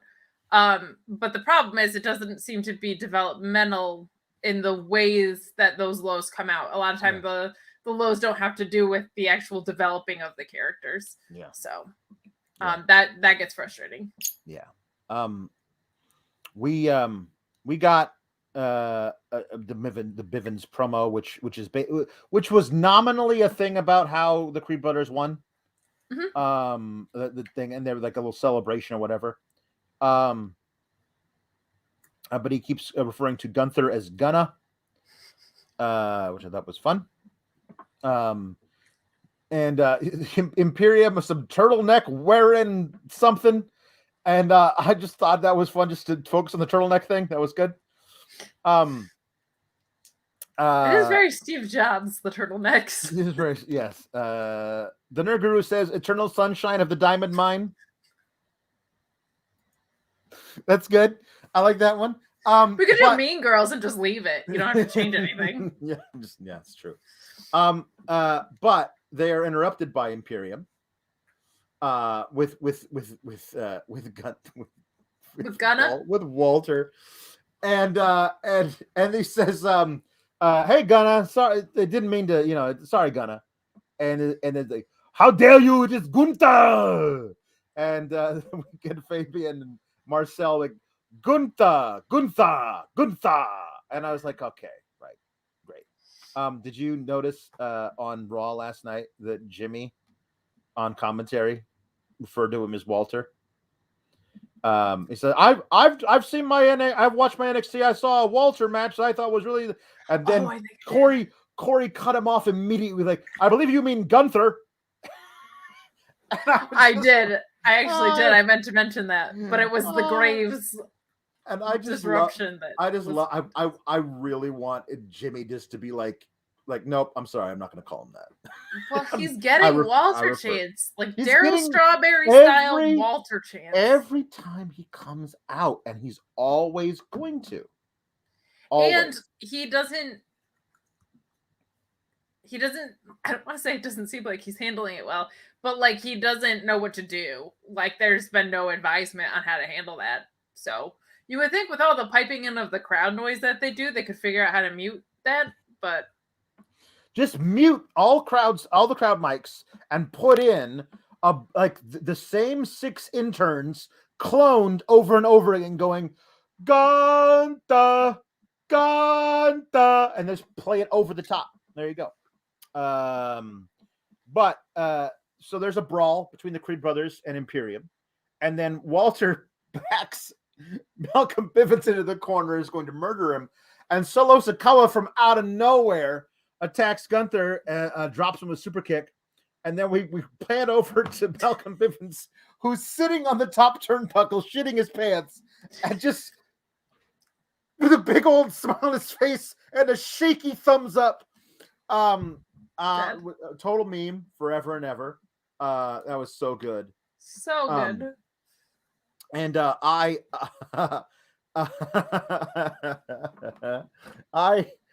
loved it. And then backstage, we got Solo Sikoa talking about how he's going to face Gunther, Walter next week. And Malcolm Bivens comes up, it's like, Solo Sikoa, I just want to thank you for what you did last night. What you did tonight. You got the juice, Oos. It puts up a hand for a high five, and Solo leaves him hanging. And then Malcolm just waves goodbye. And I thought that was all great too. You got the juice, Oos.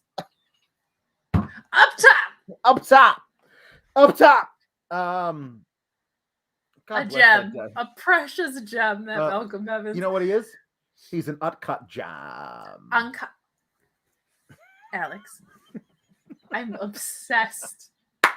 Obsessed.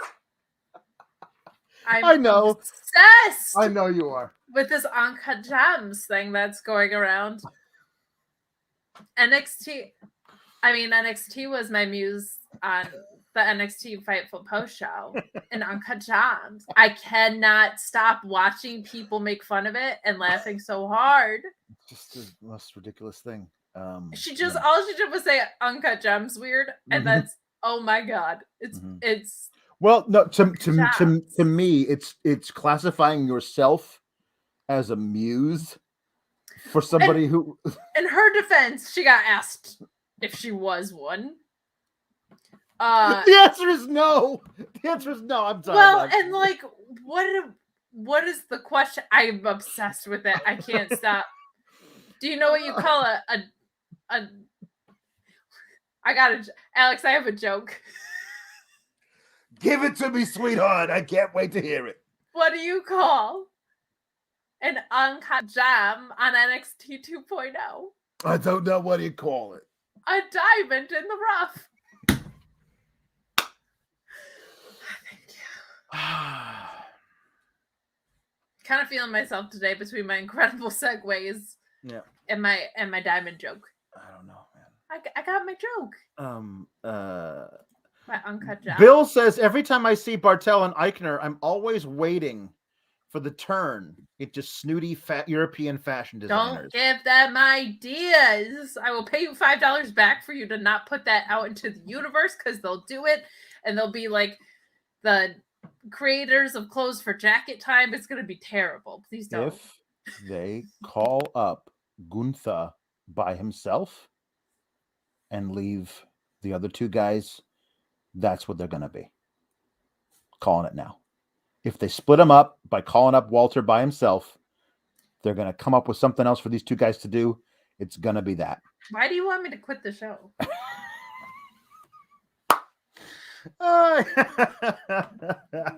do you want me to quit the show? You can't quit this show. You're having too much fun. I am having way too much fun. For my dad, I can't quit the show. Yeah, it's true. Oh boy. So yeah, I'm looking forward to Solo. Given Gunner everything he can handle. That should be fun. Yeah. That'll be a fun match. That'll be a real fun match. Next week looks like it's got some good stuff on it. So I mean that's good. We can't say that one. Put it down. We can't do that. Come on. No. Yeah, it would be better for them to be snooty European fashion designers rather than German U-boat captains. Yeah. Which should be an obvious statement to say, but you just never know. Mm-hmm. We got another Lady Dusty match, which is the TikTok tag team. The TikTok tag team. They come out. The TikTok. They've got fire extinguisher guns. Is the Jameson on the TikTok? The Jameson is on the TikTok. I don't know. He was talking to me about your uncut jams, girl, and I don't understand. I don't understand. Personally, I do like strawberry. Strawberries are good. I don't know how you would cut it though, or why it would be uncut. But I like jams. Sure, jams on my toast. Maybe she meant to say like unkept. Maybe it's like unkept jams. But even then, I don't know how my jams would be kept or unkept. Because it's just like all thrown together. Oh, I suppose. So it's like a blend, like a strawberry raspberry. Oh, right, yeah, I suppose. There you go. Anyway, the TikTok tag team, they came out and they've got fire extinguisher guns they shoot in the air. And then it appeared to me like they were wearing light bright shoulder pad skeletons. Yes. And is it like their own version of the Legion of Doom or the Road Warriors? It's like they took the Road Warriors and Naomi and smushed them together and said, "This is our gear now. Add fire extinguishers. Seems unsafe to me. Yeah. What if there's a fire backstage? That's a thing. What if there's arson in the parking lot? We've seen every other crime committed there. My goodness." That's true. Retribution could show up and huck one of their Molotov cocktails at a transformer stack. You don't want that at all. You just never know. They could set LA Knight's car on fire. It's true. Anything's possible. Anything's possible in their parking lot. But right from Boston all of a sudden? I don't know. I don't understand the certain accoutrements that they've been given to wear. The certain people have been given to wear. I just don't understand them. I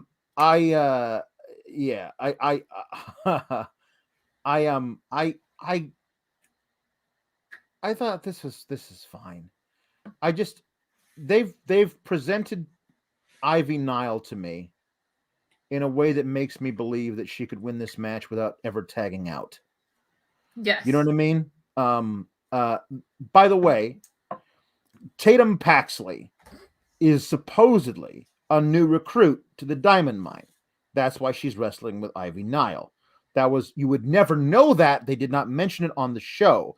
You would only know that if you saw the backstage, the little digital exclusive thing they shot with Malcolm Bivens and Ivy Nile and Tatum Paxley, and where Malcolm says, "I want to introduce you to the newest recruit of Diamond Mine, Tatum Paxley, and she and Ivy Nile will be winning the Dusty Cup just like the Creed brothers did."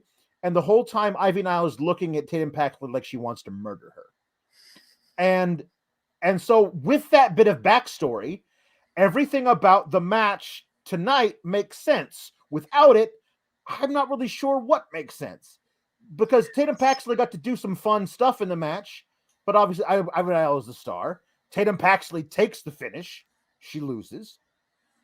And then after the match, Ivy Nile chokes her the fuck out while Roddy Strong, who is basically now Hideki Suzuki, he's basically now taken on the role of the ringside coach.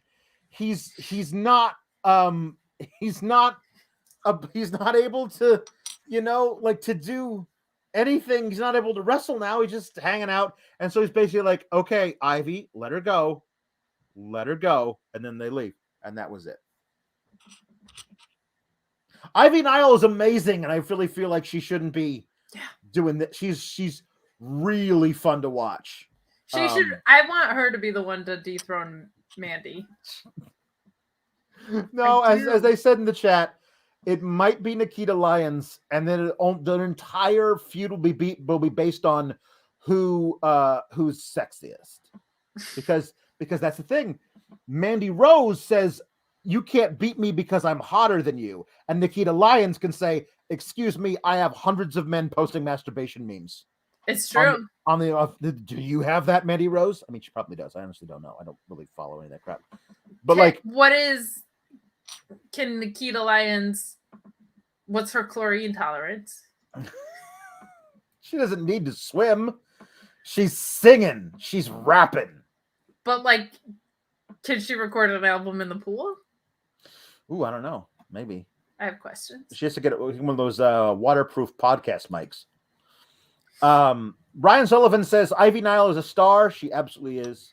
She really is. She's so impressive, and I don't think she loses anything by them going out in the first round of the tournament. I just don't think Casey and Kaden are going to win the tournament. So I would rather see. And yet they are the longest running tag team in the tournament.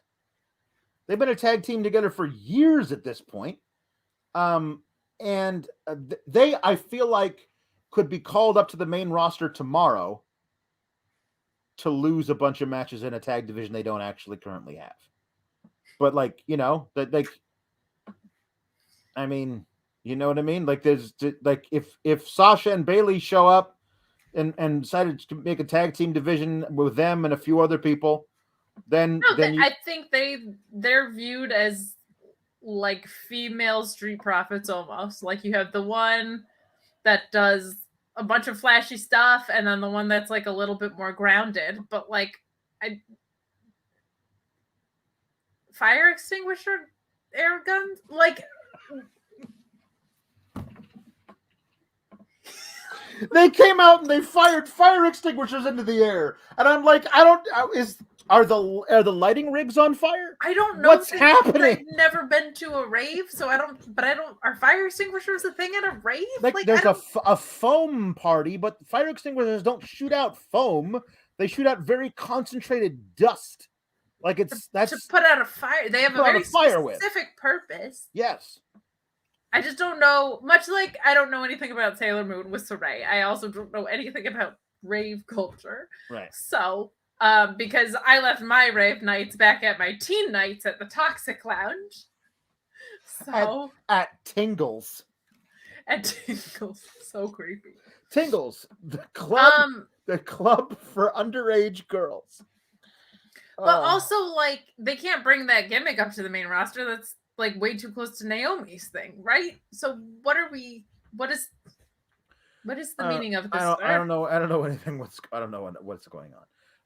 But I think hopefully, and I think almost certainly they're going to lose in the next round to Io and Kaylee Ray, and I think we're going to get a Persia and Persia.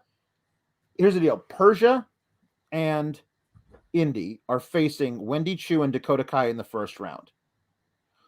To me, if there's any potential for an Idris Enofe and Malik Blade surprise, I think it's Wendy Chu and Dakota Kai, mostly because you could do this is a dumb idea, but I think they might do it. Persia and Indy splitting because Indy hates that Persia is dating Duke, so Persia refuses to tag into the match when Indy gets to the corner or something, and that's how Wendy and Dakota move on. Because let's break up one of our actual tag teams in the tag team tournament. But I feel like we are probably destined for a Cora and Raquel versus Kaylee Ray and Io Shirai, because let's definitely do 4 singles competitors jammed together, jammed together into 2 tag teams, because that's what we'll do it, because that's much more beneficial than actually establishing real tag teams. These are in fact hard times, Daddy. The Lady Dusty. Son of a something, and it ain't a plumber. Mark Losper says, "Wow, I just watched that Unca Jams thing." Ha ha ha ha ha ha. And Jimmy Pringle says, "I just saw the Unca Jams meme. She was possessed by a demon. After the KLX show, go watch it." You can go watch it now. Bill was like, "I was waiting for the Blue Chew segue." No, we already did that from before. We did. Yeah.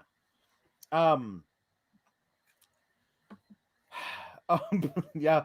The Braun Wagner tag team, aka the Darkest Timeline, is the subheading for our Upper Chats document here. Mark Losper says, if there's anything that would signify the highs and lows of NXT, it would definitely be a Braun Wagner tag team. That is true. I think if we get that, the apocalypse is coming. Like, just in life. Not that wasn't like, oh, I'm being dramatic about wrestling. If we get Braun Wagner, the end of the world is shortly behind it. Right. And I'm not being dramatic. Yeah, no, it's true. So we We got the main event, which we have no super or humper chats for, the main event. But it was so good. It was so good. Dolph Ziggler and Tommaso Ciampa have a barn burner. These guys had so much fun kicking the shit out of each other for 18 minutes. God damn, this was great. Didn't you feel like they felt like they were on a field trip? They looked like they were having so much fun. Dolph Ziggler coming down to Orlando and talking shit about the NXT crowd when you know for a fact that dude has been sitting there for years watching NXT and going, why can't I perform in front of fans like that every week? Because as whatever you think of the Full Sail types, because they got problems, but they pop for shit. Like they're in it and they're totally on board and they love them some wrestling. And Dolph Ziggler was like, oh, I'm home. Like he was bumping his ass off for 300 people in a warehouse in Orlando and loving every minute of it. God damn. Like this was really good. This proved why Dolph Ziggler should not have been relegated to jobber status for the last 10 years. No. And every time you say, well, let's pull Dolph out of jobber status and have him come out and cut "it should have been me" promo, and he'll get a title shot. Well, nobody believes he's going to win anymore because of all the jobbing you've had him do. But if you had just figured out a way to keep him semi-relevant, maybe, and actually pull the trigger on a surprise victory here or there to give him some title reigns, that would be crazy, because nobody thinks the guy can't work. Nobody thinks the guy isn't a great wrestler. We just think that he's been marginalized by bad booking for years. So and this match proved that if you get him in front of the right crowd with the right guy, he can deliver a 5-star caliber match anytime he wants. A few things.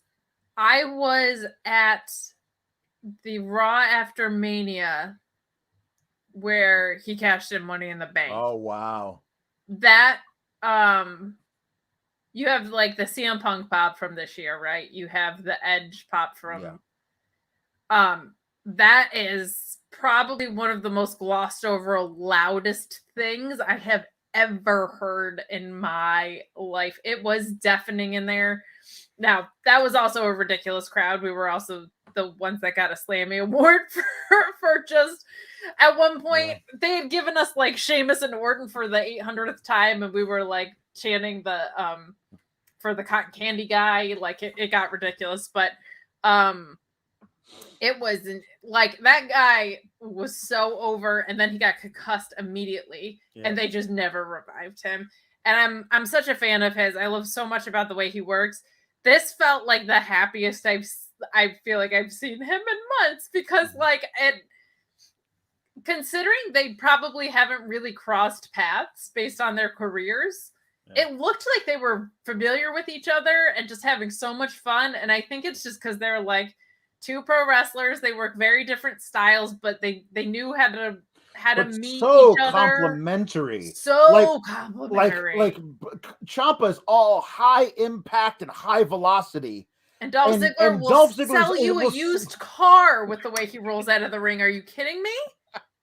Like, I mean, he got thrown into the turnbuckles and just like found a way to swing his legs around to the outside, so he was like banging around in there like he was some kind of crazy, wacky, inflatable arm flailing tube man in the corner. It was awesome. That guy sold like a Bailey buddy. I said on Twitter, because everybody is like not on the Sean train today. I was like, it's like he was like, everybody compares me to Sean, and today I'm gonna sell the turnbuckle like Bret Hart. Like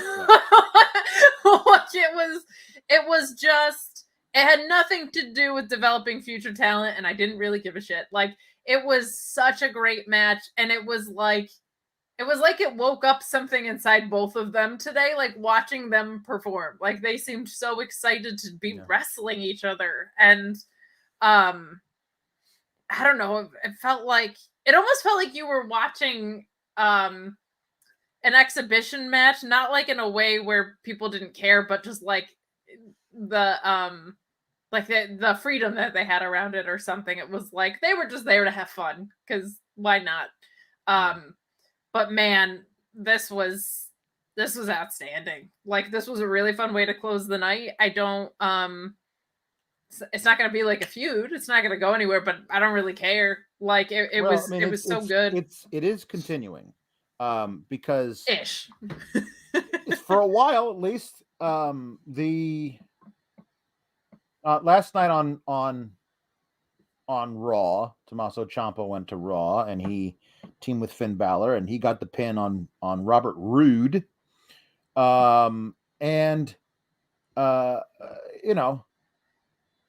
Whatever. But tonight I was like, obviously Dolph's got to win this because they're giving Dolph the title match. But by the way, there was a segment I absolutely loved backstage. It was not at all related to 2.0 Divas. It was just Ciampa doing curls in the locker room, this was great. and walks up Braun Breaker, and he says, "Hey man, because also Dolph said earlier in the night that he got Braun banned from ringside for the match, which seemed like kind of a weird preemptive thing. I don't know why Braun would want to be there anyway. It's kind of a weird deal. But but he also dropped a you never forget your first, kid. That's a little advice I gave to Wilt Chamberlain. Wilt Chamberlain, of course, was a famous basketball player in the 1960s and 70s who died 23 years ago. And he was also famous for bedding many women. Whatever. The segment backstage was Braun coming in and saying, "Hey, sorry, I can't be out there for your match tonight. Kick his ass for me." And he says, "Not talking, huh? All right, let's go." And he walks away, and Ciampa calls him back. And he says, "Hey, way I see it, it's Ciampa 1, Breaker 1. But I need to know who the best man is." And he looks at Goldie. Breaker looks at Goldie. Breaker looks over to Ciampa and he says, "I look forward to the rubber match." And they walk away. And I was like, yeah, absolutely. You don't have to like make a guy heel for them. These are just two badass dudes. Ciampa won the first one. Breaker won the second one. And they should be a rubber match. Ciampa, we should see that, because Ciampa defended it once. Breaker won it from him. It's a great way it's so damn simple, and they never do shit that just makes me want to see them wrestle again, as opposed to random rematches. But here's a thing that actually makes these two guys wrestle. Ciampa always does. Ciampa always finds a way, even in the chaos that's currently out there. That's true. He does. I love that he said, "I need to find out who the better man is." He loves Goldie so much, but this isn't even really about that. So they could do that in my mind too, as a non-title match, if you wanted to find a way to do that. He just used wins and losses. That's it. Yeah. That's it. That's all you need is logical booking. Yeah. Is that so much to ask? No, it's not. It's not. I really don't think it is. The match ended because they didn't want to put. I guess they didn't want to have Ziggler win the match on his own. I mean, if you say you don't want to beat Ciampa clean, fine, I guess. I get it. I was fully prepared for Ciampa to lose the match because that's the story.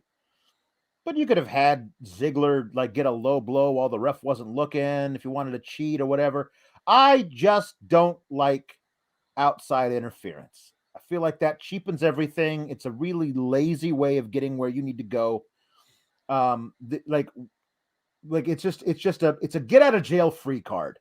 You booked yourself into the corner, and here's how you get out of it. With your stupid Bobby Roode shows up dressed like a cameraman and hits Ciampa on the head with a camera, and then he gets super kicked and he gets pinned. And then Ziggler's looking around like, who the hell is this? And his I immediately thought it was Rude. But Ziggler looking at it like, who is this person? Maybe go, is this some guy debuting that they're going to feud Ciampa with that I don't know about? I know it was Rude. I was like, no, this should have been Ziggler's plan the whole time. If it looks like I'm going to lose, Bobby, come out of the stands, wearing the get up, hit him with the camera, and we win. Like, Ziggler getting Braun Breaker banned from ringside, the payoff to that is your tag team partner shows up and hits the dude you're facing in the match. Like, that's Ziggler should not have been surprised by this. It should have been his plan. Why? Because it would have made him a smart heel that Braun Breaker is going to have to deal with, as opposed to what? Oh, hey, thanks for showing up, Rob. Like it was. Unless he gets a. I'll wait and see the promo for next week because that seems like something Ziggler would pick up on. But I also think that like maybe he didn't want to like admit that he knew it was him. So I'll wait to see. But maybe it bums me out because if I'm gonna see Bobby Roode in NXT, I would love to see glorious Bobby Roode. Like he was such a incredible, fun. They beat the hell out of Tommaso Ciampa, and then Braun Breaker runs down to make the save, and then he says, "Hey, if you guys got the balls, why don't you have a match with us? You two versus us two next week." And so I would be very disappointed if they don't have glorious Robert Roode's music come out, like have the whole thing with the robe and when he stands on the Roomba and it goes in a little semicircle and all the like that thing. I need that. Roomba. That's what he looks like. It's like he's standing on a Roomba. It just goes in a little circle like that. But yeah, I'm looking forward. That could be good. Like they actually mentioned, kudos to Vic Joseph being like, hey, Robert Roode, former NXT champion 1,000 years ago. Yeah, like that's a thing. Like let's talk about that some more. You know. I mean, I want to see it. I'm just confused about how this is developmental in any way, but I would like to see it. Yeah. So I'm not going to complain. I think they're blurring the lines because the ratings have been so bad and the USA Network is like, come on, guys. Hey, man. We've seen the people you're putting in the ring. It ain't working. So, and again, like, I think it's very smart to have veterans come take the temperature of where new talent's at, but Ciampa's not someone that you're like, oh, I wonder what this kid's got. Yeah. So, and Braun is barely that at this point. Like I think we're very confident in what he can do. So, but I'm not going to complain. It's compelling television, which is not a lot of what WWE is right now. It's true. Luis says that is definitely the best match Ziggler has had since his match versus The Miz in 2016. This hump. It really did. DeLeo says Ziggler's last great run was with the IC title program against Rollins in 2018. Can't believe he's been wasted for 4 years. That was good. Really I always think of that one with The Miz because that was excellent. That was excellent. The Nerd Guru says, I love this main event, but it also makes me angry because when NXT was at its peak, they could have sent down the main roster guys to do this, but nope. No, not with Vince's ego. And they were always separate together. Always kind of like they for a little bit pretended that they were going to treat them like they were all on the same level, but they were always different flavors still. So I don't think they wanted to cross-pollinate. Peyton Carter says, why don't they just dissolve the Dirty Dogs team? Dolph and Roode would be amazing as singles competitors on any of the brands, and they're needed. I think you could easily of all the teams they threatened to draft to separate brands, this is a team you could easily do that with. And they could be heels on opposite places. I would love to see Ziggler and Damian Priest. I would love to see Roode and Nakamura. I would you know what I mean? Like, I feel like the mid card could be so refreshed by adding either of them on either brand, like all day.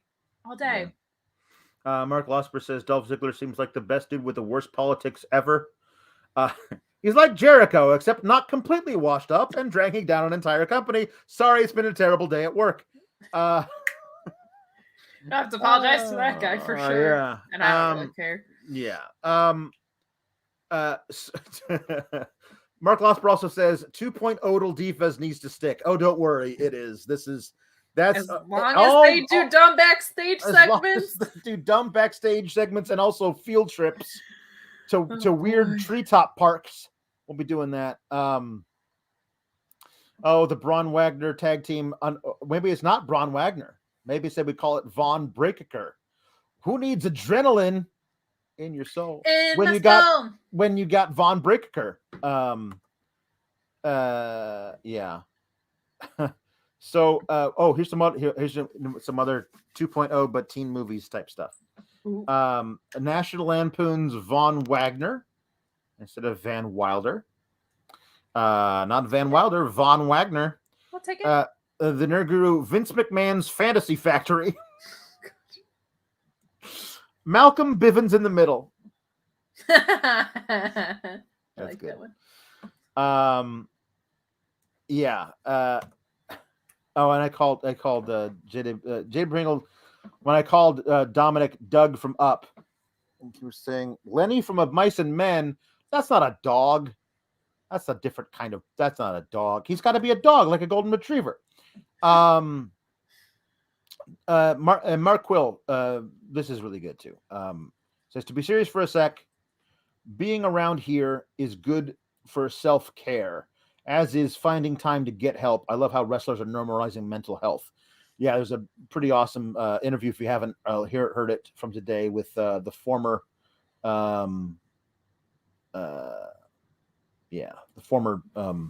Scott Dawson in NXT, now Dax Harwood in AEW, normalizing his journey through that, and I think that's great.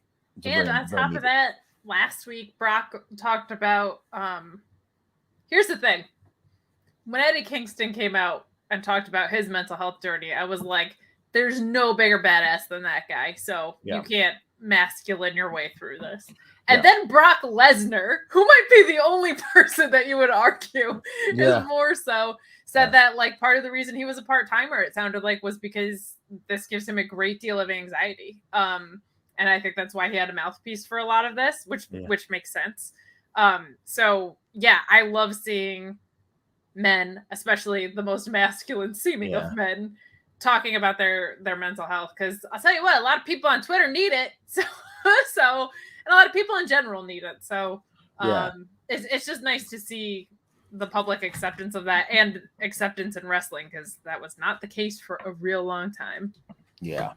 And Bill says, because the other thing about Brock is it's great that that he's open about that, but he's also open about some stupid bullshit about how all these young guys need to learn how to draw money because they just stop worrying about their high spots and learn how to get over.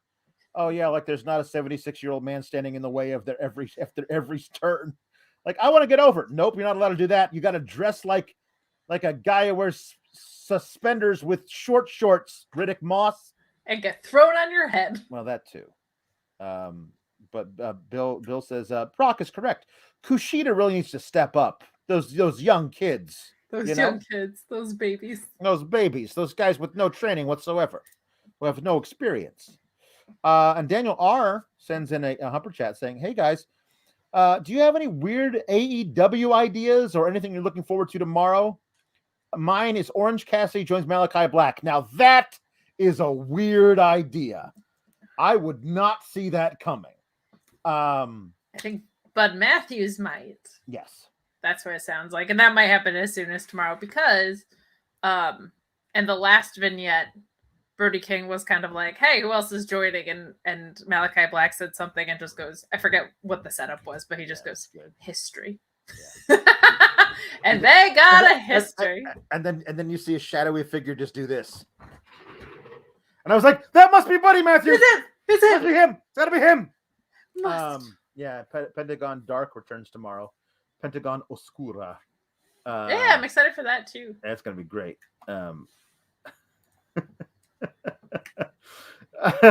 Mark says, Brock says, learn how to draw money. Big E's like, hey, NASCAR wants me to do stuff. Vince is like, have you seen Brock? Yep, that's the thing. Mark Quill says, I'm thankful for this place as a way to have a good time with everything bad going on in the world. Everyone's nice, and I love y'all, folks.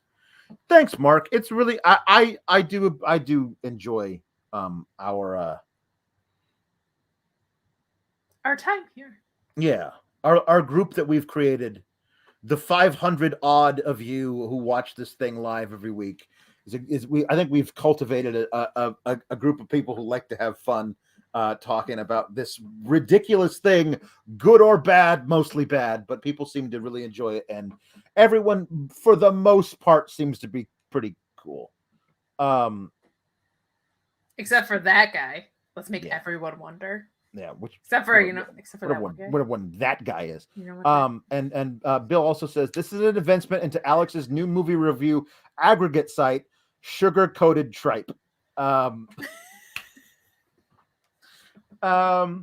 Speaking of which, I have pitched to Kate that perhaps Linda and Sheila should, for Fightful Select, review the episodes of Corey and Carmella talk about sex every week, or whatever the hell they call that by show. Request. People have been asking. And I was like, should we do that? Somebody super chatted yesterday to ask if we would do that, and I said I wanted you to live, but oh, it's gonna be terrible. But if it's as long as it's Linda who's watching it and talking about it, then Alex has nothing to do with it. I can't wait to talk about how they're very sexual in these voices. Do they do anything except for have sex? Because it seems like that's all they do. Also, you see this, Sean? Huh? Yeah. Oh, people will pay for the next tier. Money. This is for the $10 tier. Here comes money. No, we wouldn't do that. But yeah, it's something that it has been discussed. I will say somebody that was sorely missed this week was Tony D. We got to get more Tony D, and we should never have a week where we don't at least get a Tony D pre-tape promo. I don't even like the days I have off from him in between, Alex, and then they don't even have him on the program. Hellish Wednesday through Monday. Oh boy. All right. Sometimes I get hooked to offset it, but yeah. All right. So we got 18 minutes left to get in the full 2.5 as the last one, because I believe next week is next week is March 1st.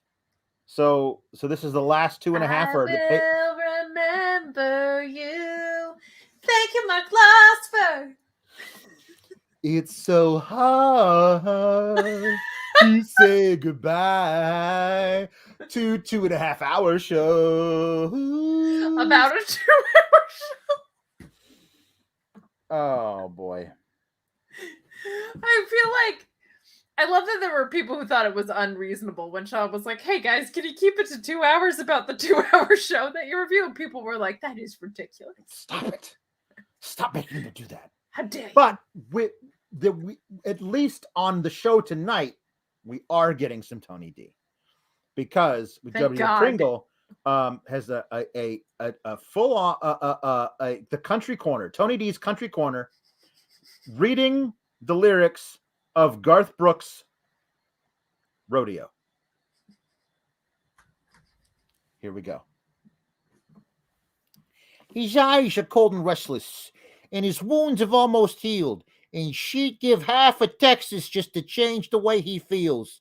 She knows his love's in Tulsa, and she knows he's gonna go. Well, it ain't no woman, flesh and blood. It's that damned old rodeo. Well, it's bulls and blood. It's dust and mud. It's the roar of a Sunday crowd. It's the white of his knuckles, the gold in the buckle. He'll win in the next go round. It's the boots and the chaps. It's the cowboy hats. It's spurs and latigo. It's the ropes and the reins and the joint of pain, and they call the thing a rodeo. Well, she does her best to hold him when his love comes to call, but his need for it controls him and it backs against the wall. And it's so long, girl, I'll see you when it's time for him to go. You know, the woman wants a cowboy like he wants his rodeo. I've already done the chorus. I'm not doing it again. I don't know nothing about a rodeo. It'll drive a cowboy crazy. It'll drive a man insane. And he'll sell off everything he owns just to play a game, and a broken arm and some broken bones is all he'll have to show for all the years he spent chasing the dream they call a rodeo. Gabagool. Cool. Kai Ikigai says Tony D should bring in actual crowbar. Like the wrestler? Like WCW crowbar? Yeah. You want to... Here's a shoot for you. He's the nicest dude in the whole world. He did my friend's live podcast. Yep. And like a year before that, because we have time to burn, I could tell this story. Like a year or two before that, they had like my friend whose podcast it was and Crowbar had like something to his gaming system that he offered to bring him, but the meetup never happened. And like a year later, he remembered it and put it in the trunk of his car and brought it to him. He's just the nicest dude. He's so sweet. He's done so much for professional wrestling in so many different facets. What a dude. He's like, and the current thing he's doing is like Cornette without the nastiness. Yeah. So go check it out. Adrenaline in your soul. No, you got the Tony D'Angelo. All right, here we go. Final thing of the evening. It's the William Regal rap. Curtis Blow, The Breaks. This is an oldie but a goodie. This is an oldie but a goodie. This is from 1980. This is an original. Tony D's Gabagool is better than Cody's Adrenaline in My Soul, says Mark Quill. Here we go. Curtis Blow, William Regal. Let's go. Clap your hands, everybody, if you got what it takes, because I'm Curtis Blow, and I want you to know that these are the breaks. Brakes on a bus, brakes on a car, brakes to make you a superstar. Brakes to win and brakes to lose, but these here brakes will rock your shoes, and these are the breaks. Break it up, break it up, break it up. If your woman steps out with another man, that's the breaks, that's the breaks. And she runs off with him to Japan, that's the breaks, that's the breaks. And the IRS says they want to chat, that's the breaks, that's the breaks. And you can't explain why you claimed your cat, that's the breaks, that's the breaks. And Ma Bell sends you a whopping bill. That's the breaks, that's the breaks. With 18 lost my place. 18 phone calls to Brazil. That's the breaks, that's the breaks. And you borrowed money from the mob. That's the breaks, that's the breaks. And yesterday you lost your job. That's the breaks, that's the breaks. Well, these are the breaks. Break it up, break it up, break it up. Throw your hands up in the sky and wave them round from side to side. And if you deserve a break tonight, somebody say, all right, War Games! That was beautiful. Yeah. Oh, the IRS always on William Regal's case, you know? Always. Always. So we have 6 minutes. Mm-hmm. What should we make Alex rebook from tonight?